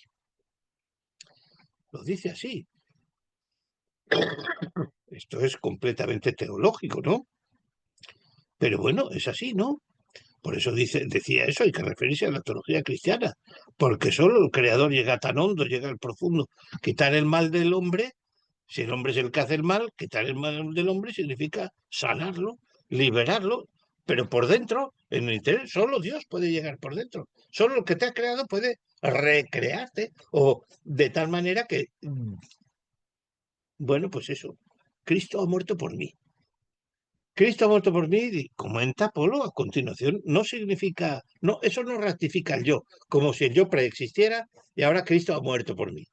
Que ya, no, sino que plantea la pregunta por quién soy yo. Cristo ha muerto por mí, ¿quién soy yo? Soy un quién, más que un yo. Soy una intimidad, la intimidad de la persona. Por eso comenta, yo sé quién soy, eso que Cervantes pone en el Quijote, en boca de un yo sé quién soy, una locura, dice, es incorrecto y casi ridículo, dice Polo. No solo es falso, es incorrecto y ridículo. Nadie sabe quién es, solo Dios sabe quién soy. El quién humano solo se sabe en Dios. Y esto es lo reclamador. Soy aquel por quien ha muerto Cristo. Soy en él. Cristo ha muerto por mí no significa un yo por el cual ya determinado, fijo y que se sabe quién es, por el cual haya muerto Cristo, sino que soy aquel por quien ha muerto Cristo. Soy en Cristo. El quien humano solo se sabe en Dios. Cristo me dice quién soy uniéndome a él, reclamándome, llamándome, de manera que en esa reclamación se despliega la intimidad personal. Si el hombre no es salvado, no sabe quién es. En la salvación aparece la pregunta ¿quién soy yo? Y la respuesta, que insta a la profundidad íntima. Esa intimidad es el quién. Lo ulterior a ser salvado no es reintegrarse al mundo, sino ser instado a ser quien soy. Esto es. Bueno, entonces la intimidad de la persona, quién soy yo, se distingue del interés, del interés en el mundo, de mi estancia en el mundo, de mi correspondencia con las cosas del mundo. Dice, la persona es no requerir nada externo para mantenerse, algo más que la inmanencia, porque la inmanencia de las operaciones cognitivas necesitan algo externo, que es por lo menos la información que el intelecto agente va a iluminar para ejercer la operación cognitiva. O en el caso de las operaciones inmanentes del conocimiento sensible, pues es la especie impresa que tiene que venir de fuera para que la operación se ejerza. No necesitan nada externo para mantenerse. Por tanto, algo más que la inmanencia. Porque mantenerse no es el fin de la intimidad personal, la cual no se consuma en su propio orden. Dice subsistencia, es el término que siempre se ha aplicado a la persona. Hipóstasis, subsistencia, sí. Pero prescindiendo de Dios, la subsistencia del hombre está cerrada, está consumada sin desplegarse. Dios es la radicalidad máxima, el hombre es una radicalidad finita, absoluta. El hombre, en tanto que subsiste, busca la continuación de su existencia, la réplica de su subsistir, y no la encuentra. Aquí anuncia, dicho muy claramente, por otro lado, con textos muy netos, muy claros, anuncia lo que luego en la antropología trascendental va a escribir Polo, que una cosa es la existencia y otra la continuación de la existencia. Subsiste, el hombre subsiste, por tanto el hombre es inmortal, subsiste, pero su subsistencia ha de continuarse hasta encontrar la relación con el creador. Esto es, no le basta quedarse su subsistencia, no le basta quedarse con subsistente, y solo desde sí la persona se ignora. Prescindir de Dios a partir de la subsistencia, lo dice Hipolo, es ignorancia. Hay que descubrir la intimidad. En otro caso sobreviene la ignorancia. Bueno, esto es así, ¿no? Continuación de la existencia. No basta subsistir, persona, hipóstasis, subsistencia, más que sustancia, subsistente, inmortal, la persona. Sí, pero la persona de continuarse luego hasta establecer relación y encontrar a su creador. Si no, una inmortalidad solitaria, sola. La nada vuelve a aparecer ahí, ¿no? La nada de nadie.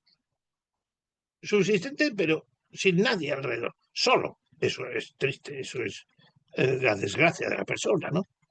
Bueno, y entonces concluye el trabajo diciendo esto. El hombre es persona, significa el hombre nace de Dios, es hijo de Dios, esto es. Por tanto, el ideal de autonomía moderno, ese ideal que se lograba al sobrevalorar la acción, yo me construyo a mí mismo, soy el artista nietzscheano que me hago a mí mismo, el ideal de autonomía es orfandad, eso es lo que dice. En la antropología trascendental había hablado, conoceréis también la tesis de la simetría. El pensamiento moderno se ha hecho simétricamente con el clásico. Si en el pensamiento clásico se hablaba del ente, del ser que suscita a los entes, en el pensamiento moderno se habla del sujeto que suscita sus acciones. Y es una especie de paralelismo, simetría. Y la simetría es un error muy grave. Pero lo más grave del pensamiento moderno no es la simetría, es la orfandad. Haber considerado que el hombre es huérfano, autónomo, desde sí. Y el hombre no puede ser desde sí. La persona depende del creador. Y ahora también aquí hay que aclarar, porque me interesa señalarlo, porque la libertad trascendental de la persona como dependencia, pero la dependencia puede entenderse en sentido eficiente, como el ordenador depende de la luz eléctrica que le llega, como causa eficiente. Si se va la luz, se apaga el ordenador, se va el monitor, se va todo, se acaba la clase, se va la luz. Se puede entender si es eficiente, pero la dependencia se puede entender en sentido final. Cómo dependen el artista que representa una obra en el teatro, depende de los espectadores. Si la obra gusta y los espectadores aplauden, al día siguiente se vuelve a llenar y la obra dura. Si representas la obra con 3 espectadores, al día siguiente con 2 y al día siguiente con 1, al cuarto día se cierra el telón y dices, esta obra no sigue adelante. No ha sido aceptada. El hombre es libre. No depende desde el punto de vista eficiente. Depende desde el punto de vista eficiente también, porque el hombre tiene una naturaleza, ha sido engendrado por sus padres y creado por Dios. Si Dios nos da las fuerzas o no. Pero además de eso, el hombre es libre. Y su libertad la encauza como quiere. Obra de esta manera o de la otra. Pero esa libertad que ejerce de esta manera o de otra ha de ser aceptada. Hay un espectador. Hay un destinatario de la acción humana que ha de juzgarnos. Ese juicio es precisamente ¿quién soy yo? Yo te he hecho para que hicieras esto. Yo no pensaba que el juicio, rechazo, ¿no? Bueno, voy a terminar con una... A mí me parece que estos tres trascendentales, tres radicales, el radical clásico que es el ente, el ser, la física, la naturaleza, el radical moderno que es la acción humana, y el radical cristiano, que es la persona, el quien, interpelado por Jesucristo, hijo de Dios, nace de Dios, tiene que desarrollar se sale del mundo porque tiene un destino eterno, la persona. Estos tres radicales se vienen a decir naturaleza, cultura, persona. Tres dimensiones de la consideración antropológica del hombre: naturaleza, cultura, persona. Y Fisis, naturaleza, primer que trascendental, antiguo, cultura, acción y resultado, principio del resultado, soy la Apolo, y persona. Religión, porque la persona nace de la teología cristiana. Persona sin Dios no tiene ningún sentido, es una palabra que no significa nada. Persona es hijo de Dios, ¿no? Por tanto, naturaleza, cultura, religión. Eso son tres dimensiones del hombre que apelan a estos tres radicales. Bueno, entonces yo me fui a leer, a ojear Naturaleza, Historia y Dios de Zubiri, ese famoso libro de Zubiri, porque digo, pues esto es naturaleza, cultura, persona, naturaleza, historia y Dios, naturaleza, cultura, religión, naturaleza, historia y Dios. No, resulta que ese es un libro compuesto de varios artículos dispersos y no goza de una unidad. Por tanto, me parece que no es correcto asociar los tres radicales de Polo con naturaleza, historia y Dios. Bueno, y entonces voy a terminar con una consideración que es la siguiente. El texto de hoy se titula La radicalidad de la persona. Los radicales, la persona. Para explicar y exponer la radicalidad de la persona, Polo ha acudido en el último epígrafe del trabajo, en el cuarto, a una serie de ideas explicativas. Que si Cristo ha muerto por mí, que si yo dependo de Dios, que si soy hijo de Dios, que si la intimidad de la persona, ese es el quién soy yo, entonces conforme me voy dando cuenta, conforme me adentro en ella, se abre más a poder aportar, a dar más cosas, a hacer más cosas. Bueno, un conjunto de reflexiones, pero ¿qué? El yo pensado no piensa. Eso es lo que dice Polo. La necesidad del abandono del límite para alcanzar la persona y por tanto para entender bien este radical, el yo pensado no piensa. Todas estas ideas que podemos y debemos decir, Polo ha hecho muy bien en decírnoslas y a mí me interesa mucho, las he leído varias veces porque quería ganar conocimiento sobre lo que es la persona como radical. Y entonces, Cristo, eres un quién. ¿Quién soy? No lo conozco. Cristo ha muerto por mí. Entonces, ¿por quién ha muerto Cristo? ¿Quién soy? Me lo dirá Cristo, que es el que me ha dicho, el que ha muerto por mí, sabe quién soy yo, o tal. Y todo lo que, las cosas que he dicho y las que no he dicho, pero que están ahí. El hombre nace de Dios, no es huérfano, la intimidad de la persona, la profundidad de la persona. Todo esto son ideas. Pero la radicalidad de la persona lo que dice es que lo radical es la persona, no las ideas. Estas ideas son para explicar por qué la radicalidad. Quiero decir, y pondré el ejemplo, yo estoy casado con mi esposa desde hace más de 40 años y entonces yo podría decir muchas ideas. Mi esposa me hace la cama, o me hace de comer, o me acompaña a pasear, o mil cosas bonitas o guapas, lo que sea de mi esposa. Pero ninguna de ellas es mi esposa. A mí es mi esposa. Es la persona de mi esposa con la que yo quiero estar y la que a mí me atrae. La persona de mi esposa. Somos hijos de Dios. Cristo nos conoce, ha muerto por mí. Cristo es la persona. Que ha muerto por mí, que mi intimidad me descubre una profundidad. Cristo es la persona. Lo único que es personal ahí es Cristo. Dios, que son tres personas. Lo otro, ideas para expresar o entender la dependencia que la persona tiene del creador, que es de acuerdo con la causa final, no con la causa suficiente.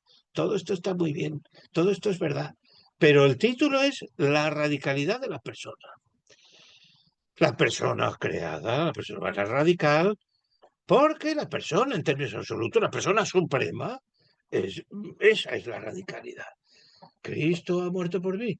Entonces, Cristo es la persona que ahí comparece. No las 1000 razones que podamos decir por las cuales Cristo me conoce, me abre un horizonte, es destino de mi vida. No, Cristo, la persona. Lo radical es la persona, mi mujer. No las cosas bien que me ha hecho, que me puede hacer en adelante, o que trabaja y me trae dinero a casa. Razones no, la persona. Esto es, el yo pensado no piensa. Todas las ideas que hemos expuesto o intentado exponer, ha expuesto Polo, y podríamos exponer para entender por qué la persona son ideas. Lo radical no son esas ideas, lo radical es la persona, cada persona. Bueno, pues con eso querría terminar, ¿no? Porque me parece que ya estamos en una hora que más bien debéis intervenir. Incluso me ha parecido que había alguna pregunta en un texto, ¿no? Es correcto, doctor. Bueno, pasamos ahora al coloquio. Aprovecho para hacer esa pregunta de Mari Carmen, en lo que alguien más se anima a levantar la mano y demás. Pero pregunta Mari Carmen de México. Bueno, si la quiere hacer hablada también, levante la mano y adelante. Como me digas. Bueno, pero pregunta Mari Carmen. ¿Cómo podría un educador vivir y transmitir esta visión de la persona en su relación con los estudiantes, adolescentes en particular? ¿Y cómo pudiera aplicar la idea de la radicalidad de la persona en el contexto educativo? Por ejemplo, en el trato con los alumnos, para no reducirlo a sus funciones o tareas escolares. Sí, yo soy profesor también. Yo tengo alumnos. No tienen esas edades problemáticas de la adolescencia o los problemas de otros niños de menores edades. Son ya adultos, pero claro, hay que considerarlos como personas. No son solo alumnos del curso segundo, tercero de esta asignatura en concreto, son personas. Y además de su situación personal, afectiva, familiar, de amigos, de estado vital, depende su rendimiento. Esto yo es una constatación que tengo de mis alumnos. Es decir, de alumnos yo suelo decir que yo es 4 años, ¿no? Dura la carrera universitaria en España, el grado ahora mismo dura 4 años, y uno lo pasan mal. Uno lo pasa mal, ¿por qué? Pues porque se han echado novia o han roto con la novia, o porque... Y entonces, de su vida personal depende el rendimiento de los estudios. Esa es la conclusión. Y entonces, cuando los tratamos, yo por lo menos, los quiero tratar como personas. Pues qué problemas tienes. Incluso, claro, los alumnos de primero vienen a lo mejor de los pueblos aquí a la ciudad. Y entonces, ¿dónde estás viviendo? En un piso de estudiantes, en una residencia universitaria, vas y vuelves desde tu pueblo cada día, preocuparse por esas cosas que son extraacadémicas, es simplemente, bueno, ¿cómo te vas? O te encuentras con el cuarto, bueno, vas a acabar este año, no, me queda una... Interesarte como persona, tratarlo como personas, como tú quieres también que te traten, porque si no te tratan como maestro o profesor o tal, y no, también gusta un trato más personal, ¿no? Yo creo que tratar con personas, esa es, ¿cómo podemos? Yo creo que con el ejemplo de tratar como personas. Luego, claro, una visión optimista de la persona que nos conduce a tener siempre esperanza en que pueden reaccionar, en que pueden aportar, en que pueden dar algo más de sí, no desesperar, sino esperar, reaccionarán, entenderán, harán. No se puede ir con urgencias o no se puede ir diciendo, bueno, este es un zoquete o es mala persona, este no entra por esto, no es una persona religiosa, no quiere saber nada de esto, no quiere, bueno, pero es persona. Y, entonces, y luego, como toda persona, siempre puede dar más de sí, siempre puede aportar algo que no te esperabas, y por tanto una receptividad que es compatible perfectamente, digámoslo así, con la autoridad y con el decir, tú quedas suspendido y ya me lo traerás en septiembre, otra cosa, pero compatible con esa autoridad, con eso es tratar como personas y tener esperanza, confianza, porque las personas siempre pueden dar de sí. Eso es lo que se me ocurre decir. No sé si es lo que te interesaba oír, pero Sí, muchas gracias, Juan. Sí, es este ámbito educativo. Yo también soy educadora y justo con esta edad de los adolescentes que es todo un reto, pero me esperanza mucho lo que me acabas de decir. Y bueno, creo que puedo enfocarme en esta visión ahora para poderla, de todo lo que estoy aprendiendo aquí, que es lo que más me interesa, poderlo llevar a mi práctica para con otras personas. Muchas gracias, Juan. Hay que ser optimista, sí, optimista. Siempre es mejor ser optimista que pesimista, claro. Sí, gracias. Perfecto, doctor. Bueno, es el turno de Martín Francisco Gallegos. Ya tiene por acá la mano levantada. Gracias, José Pablo. Gracias, Juan, por la exposición. Aquí espero no decir alguna herejía, pero bueno, si la digo, estamos en el lugar seguro. Espero que no haya leña. Con respecto al mal, ¿cómo figura la persona del maligno dentro de todo este discurso de los radicales? No dice nada, ¿eh? No dice, aquí no dice nada. Porque no echa la culpa del mal al demonio. Existe el demonio y él sedujo a Eva para que a su vez sedujera a Adán y el hombre pecara. Pero él no, aquí no habla de eso, habla simplemente de que el hombre, de que el mal lo comete el hombre. Ajá. Sí, Puede ser porque hay un tentador, tal, pero sí, el mal porque lo comete el recuerdo, hombre. sí, recuerdo que en una clase en teología, uno de los maestros que nos exponía el tema de espiritualidad nos decía que a finales del siglo XX los místicos católicos eh, explicaban esta idea de que la estrategia del maligno en estos tiempos era hacernos creer que no existía, precisamente para bajar la guardia y entonces sutilmente, precisamente caer nuevamente bajo la seducción del maligno. Creo que tener ausente, claro que no dar el protagonismo porque no es el protagonista, pero tampoco ser ingenuos, pensar que no existe porque existe y al final de cuentas seguimos siendo seducidos Sí, por el yo maligno, estoy ¿no? completamente de acuerdo en eso. Sé que existe y sé que uno de los problemas de nuestro tiempo es ignorar su existencia y caer en sus redes. Pero vamos, también es verdad que lo mismo que hay espíritus malignos como los demonios, hay humanos malignos que arrastran al mal, malas compañías, malos amigos, y estas son situaciones que especialmente los padres, los educadores, nos damos cuenta y tenemos que atender a eso, ¿no? No es, quizá no es directamente el demonio, es un amigo que por las costumbres que tiene o por lo que sea, está llevando, o una mala compañía. Desde que conocí a fulanito, este chico se ha torcido. Y estas son cosas que conocemos que pasan, ¿no? Pero todos esos influjos exteriores de ángeles o de hombres, de demonios o de hombres, no eximen de la culpabilidad de cada uno. El mal lo comete cada uno. Porque si no lo comete uno, no es mal. Será, se ha torcido algo, ¿eh? Como si alguien se cae, pues es, bueno, es una pena, pero no es una culpa, se ha caído, ¿no? Entonces, si no se comete voluntariamente, no es malo. No se puede decir las cosas que ocurren porque me empujan, porque el demonio me lleva, porque no, el demonio te puede hacer pasar las de Caín, pero eso no es pecado, a menos que consientas, a menos que tú con tu voluntad peques, esto es, el pecado es personal. Sí, perdón, para continuar con esta idea, nada más es porque se utiliza la idea cuando tradicionalmente, ya últimamente, bueno, se está perdiendo, al menos en mi pueblo, en mi ciudad, en Monterrey, la idea de dar gracias a Dios. Cuando uno hace algo bueno, anteriormente decían, a Dios se han dado las gracias, ¿no? O gracias a Dios, ¿no? Como que si la fuente de la bondad no fuese la persona humana, sino la fuente de la bondad fuese Dios. Entonces, con esta misma idea, la fuente de la maldad, al final de cuentas, es la persona que comete el mal, definitivamente, que es la que comete el pecado, pero ha sido inducida a través de una estructura, de una red, quizás como lo llama la doctrina social de la iglesia, una estructura de pecado que ha llevado a una persona precisamente a cometer el mal, que no exime de las consecuencias de lo que cada persona hace, pero al final de cuentas es víctima del entorno o víctima de las experiencias o víctima de la seducción al final del cuentas del maligno, ¿no?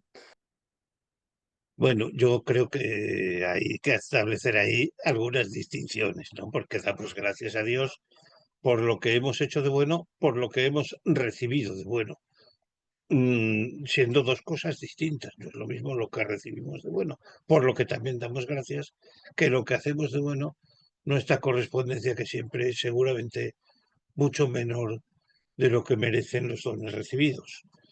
Y yo creo que esas mismas distinciones entre dar gracias por lo recibido y por lo hecho, hay que trasladarlas al mal, los males padecidos y los males cometidos.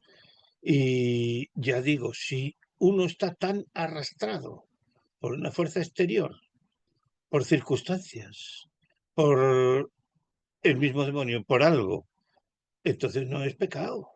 Si no hay voluntariedad, no hay pecado. Hay cosas malas, pero no pecado. Si uno se patina y se rompe una rodilla al caer, pues es una desgracia, desde luego, pero no es nada que él haya hecho mal, es un accidente que ha padecido. Si el demonio y las circunstancias y los agentes malignos del entorno te han arrastrado, pero si tu voluntad no ha entrado ahí, no hay pecado. Habrá cosas malas, pero no pecado. Y entonces, bueno, líbrenos Dios del mal, claro que sí, lo rezamos todos los días en el Padre Nuestro. Líbrenos del mal, del maligno, claro que sí, porque puede hacernos daño, pero eso no es el pecado, ¿eh? Esos son daños, males que a uno le pueden conceder y de los que queremos vernos libres, ¿no? Y líbrenos también del mal que nosotros cometemos, que no caer en la tentación, eso es lo que pedimos, ¿no? Bueno, pero entonces yo creo que hay que distinguir, tanto en el mal como en el bien, aquello que recibimos o padecemos y aquello que hacemos o cometemos. Y qué oportunidades han favorecido que hagamos algo, pero que es una oportunidad que podríamos no haber empleado a favor y la hemos empleado a favor, y qué oportunidades nos han conducido a un error y que podríamos haber evitado y haberlo hecho de otro modo, porque no son nada más que, no son que nos obliguen a obrar mal, es una oportunidad de obrar mal. Yo creo que distinguiendo o matizando ocasión, medio, oportunidad, circunstancias, los actos, la moralidad de los actos, no solo está en la intención, está el resultado, están las circunstancias, es compleja. Y no somos ninguno de nosotros un sacerdote que escucha confesiones o un abogado, un moralista o un abogado legalista que tenga que decidir, ese sabrá de qué grado de voluntariedad hay o no, de que empuje por las circunstancias, por el ambiente, por la educación, por lo que sea, te han obligado. Si un matrimonio es nulo porque el consentimiento estaba forzado por una visión equivocada de las cosas, de acuerdo con tu educación, el mal, esas circunstancias que te pueden empujar o arrastrar, pero si invalida la voluntariedad. Yo creo que lo que hay que hacer son distinciones que solo podemos hacer muy en general, porque en el concreto y en el caso necesitarían la opinión experta de un legalista, de un moralista, de un sacerdote, de alguien que entrara ahí. ¿Es suficiente? Gracias. Sí, gracias. Muy bien, seguimos con la pregunta de Antonio García. Bueno, Muchas Mayran. gracias. La pregunta va un poco en la misma línea que Concepción escribió en el chat, que es, gracias a Dios, creemos en Él. Y eso nos hace entender mucho más sencillo la propuesta poliana de la radicalidad del hombre cuando la persona se vincula a Dios. Pero todos tenemos gente muy cercana y amigos que no creen. Entonces, ¿cómo podríamos explicarle ese itinerario para descubrir esa vinculación que todos tenemos con Dios, aunque no querramos darnos cuenta? Pero qué consejo darías para que podamos explicárselo? Bueno, yo diría que Dios ha creado a todas las personas humanas y a todas las personas humanas las va a juzgar, tanto si las personas humanas nos enteramos de ello, creemos en ello, como si no creemos en ello. Y además, personas que no tienen fe, que no creen, pero han sido creadas por Dios y han respondido a lo que Dios esperaba de ellas y estarán por delante de nosotros en el cielo. Por tanto, yo no creo que... Creo que esto es verdad, no es relativo a nuestra fe. Nuestra fe ilustra esto, pero las personas todas han sido creadas por Dios, todas van a ser juzgadas por Dios, porque Dios sabe quiénes son y sabe qué han hecho. Y a lo mejor personas no creyentes han respondido mejor a la libertad que Dios les dio que nosotros a la que nos ha dado a nosotros. Y por entonces más grave será que nosotros hayamos tenido fe, conocimiento de eso. Y, hombre, siempre es mejor extender la fe, intentar que los demás crean, pero la fe es un don de Dios que debemos pedir para los demás. Siempre es mejor, ¿por qué? Porque cuando el hombre conoce, actúa más en consecuencia. Y si no conoce, pues no actúa tan en consecuencia. Puede ser muy responsable con su vida y muy obrar todo el bien que le sea posible hacer sin tener fe, sin tener noticia de la existencia de Dios o de la conexión de Dios con el hombre. Pero naturalmente es mucho más lógico pensar que actuará mejor, será más responsable e intentará corresponder a Dios si tiene la fe o noticia de la creación, ¿no? Gracias, Juan. Muy amable. De veras, gracias. Gracias, doctor. Conchis, ¿eso contesta también tu pregunta? Está bien, ahora la hacemos, ahora que haya hueco. Nicolás, no te estoy saltando, pero había escrito antes la doctora Acedo, Lucía Acedo, sobre si podía hacer una pregunta. Sí. Adelante, Lucía. Muchísimas gracias, muchas gracias, don Juan, por la conferencia. Yo quería ver si nos podría explicar un poquito más como los problemas de Aristóteles, o sea, vuelvo un poco a esa parte. O sea, en otros textos de Polo, por ejemplo, en la epistemología, que es una divinidad, y en otros que habla del conocimiento, dice que Aristóteles es un intelectualista y sigue mucho esa parte, ¿no? La parte intelectual de Aristóteles, que yo también la he estudiado un poco y entonces me, me, no me queda muy claro cómo después de eso, como al hablar de los problemas de Aristóteles, de alguna manera habló como, o habla como si cayera después en el voluntarismo, ¿no? O sea, ¿de qué manera podría darse como ese hundimiento, digamos? Si Aristóteles va por ahí, y Sí. tampoco me queda muy claro el tema el que la analogía sea un problema, porque justo me parece que si el movimiento es acto, la naturaleza es acto, hay toda una analogía que puede ir llegando hasta el noesis, noesis, noesis, que es acto puro, y ahí no tendría por qué haber problema con que él atraiga todo lo demás como amado, y que el bien, tampoco me queda muy claro porque no el bien no puede ser un radical tan profundo como lo es la verdad, ¿no? Me parece que por ahí, no sé si me explico mi pregunta. Bueno, pues te responderé con lo que se me ocurre responderte. Aristóteles intelectual. Y además, Polo, yo recuerdo haberle leído de Aristóteles, tomo su intelectualismo radical.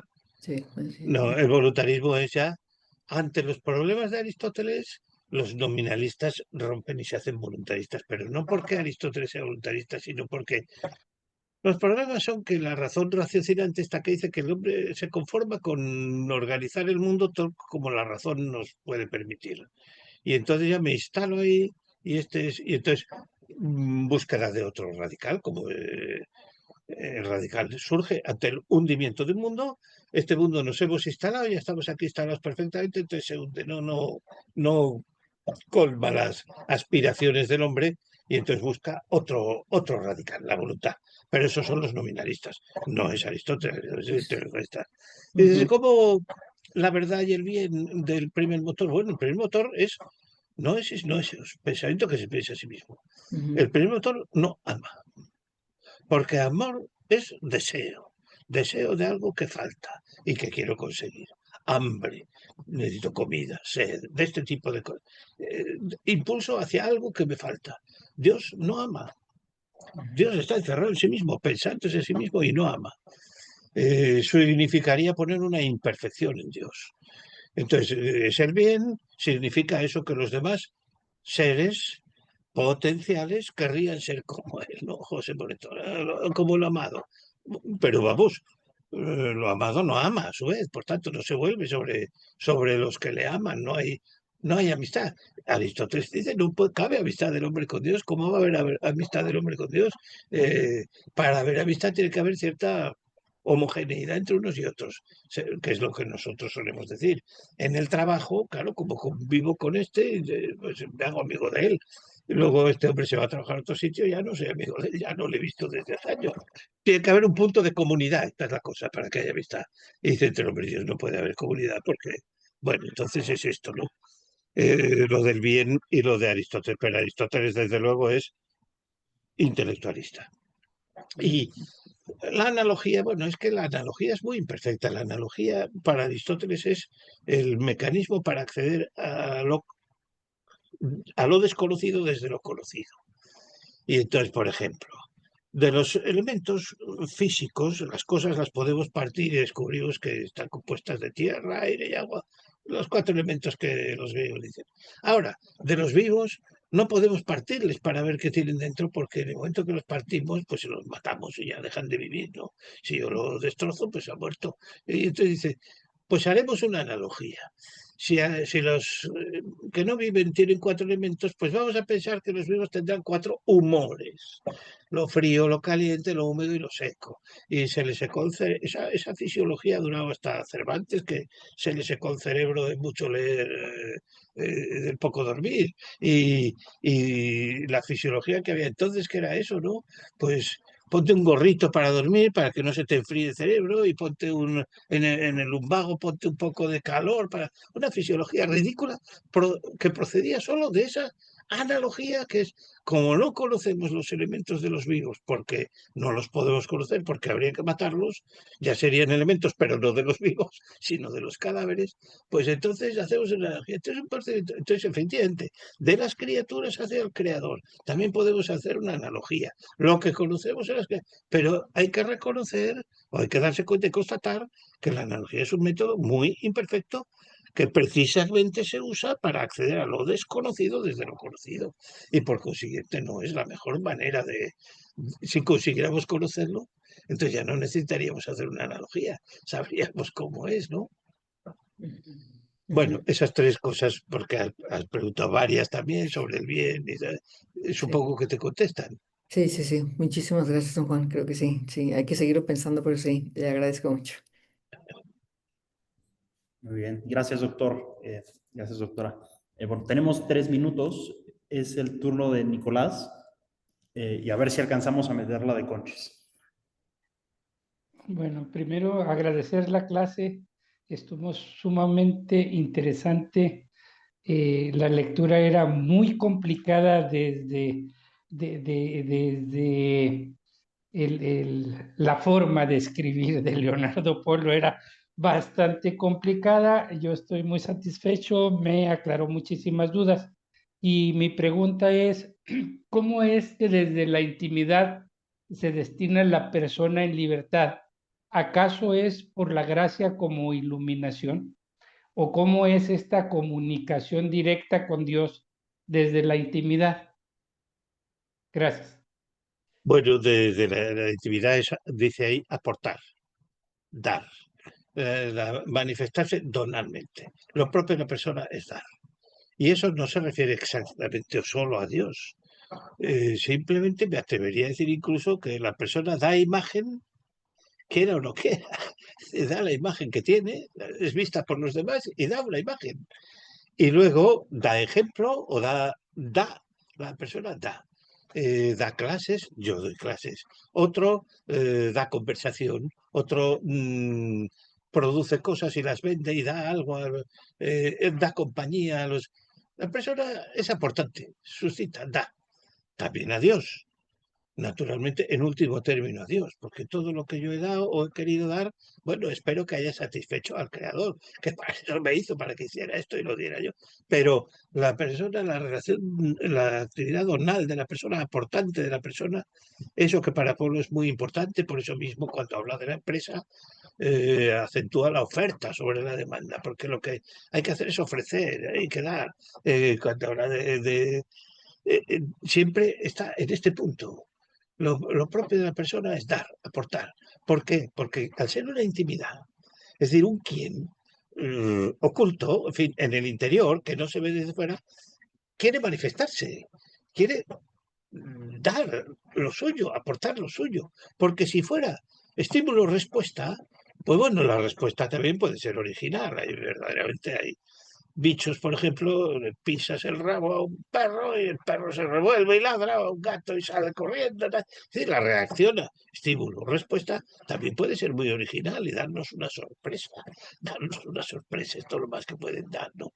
Pero cuando se trata de una intimidad, la intimidad sorprende con lo que puede dar.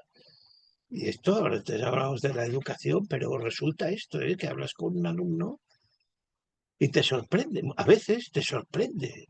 ¿Qué reacción es esta? ¿Qué cosa ha hecho aquí, no? Como hoy el texto de Polo, que tú has dicho que es muy difícil, a mí mismo me ha sorprendido. Digo, hay que ver qué manera de presentar las cosas, cómo se le ha podido ocurrir esto que ha dado un pelotazo. Bueno, ya se acaba ahí lo radical y la estabilidad del mundo y el hundimiento del mundo. Pero qué cosas de pensar. Bueno, pues eso es lo que él se le ha ocurrido, lo que ha dicho, eso es dar, aportar. Brota de la persona. La persona es una intimidad, un centro interior, que bueno, si se queda, si no se manifiesta, pues se queda en silencio. No se manifiesta, no sale a la luz. Pero si brota de ella una novedad. También así lo suele caracterizar Polos, una novedad. Porque es lo que ella aporta. Y si prestamos un poco de atención a las personas, realmente pasa eso. Es que nos sorprenden con su novedad. Si uno presta atención, claro, yo tengo alumnos, yo no tengo, pero claro, descubro alumnos que tienen una manera de pensar, de reaccionar, de razonar, de exhibirse, de mostrarse verdaderamente sorprendente. Dices, pero bueno, pues hay gente para todo, solemos decir aquí en España, hay gente para todo. Y dices, pues cada uno desde el fondo de su intimidad se manifiesta, se expresa, sale y pues como quiere, o como sabe, o como puede. Esto es aportar, esto es dar. ¿Eso era lo que me habías preguntado? ¿O te referías más en concreto respecto de Dios? No, gracias. Por el tiempo, ojalá haya una oportunidad en que conversemos un poquito más. ¿Cómo es esa relación entre la intimidad y la intimidad divina que en Dios somos conocidos? Y nosotros para acceder a la intimidad divina, pues ese es el gran paso, ¿no? ¿Cómo se puede ir accediendo a la intimidad divina? Bueno, Yo creo que eso. ahí desde luego, ante todo, creo que hay que distinguir que los creyentes bautizados, los que tenemos, bueno, y podemos orar, hablar con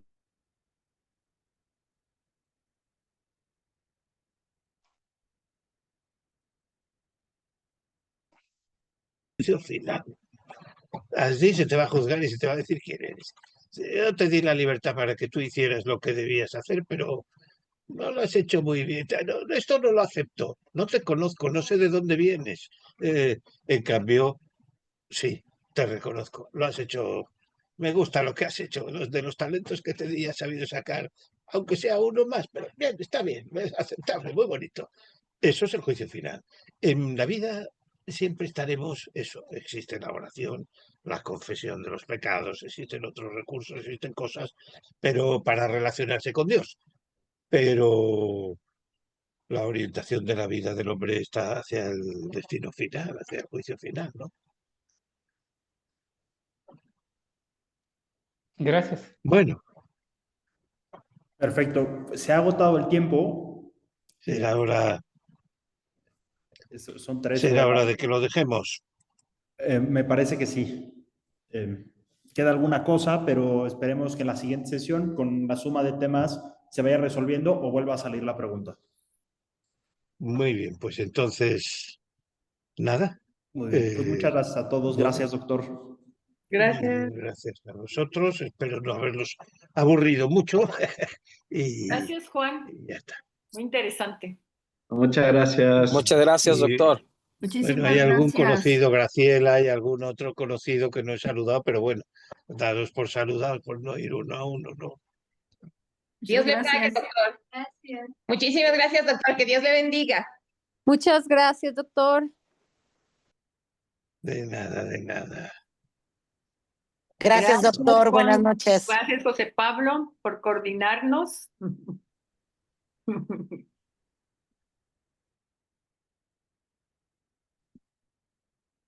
Pues muy bien, procedo a cerrar la sesión.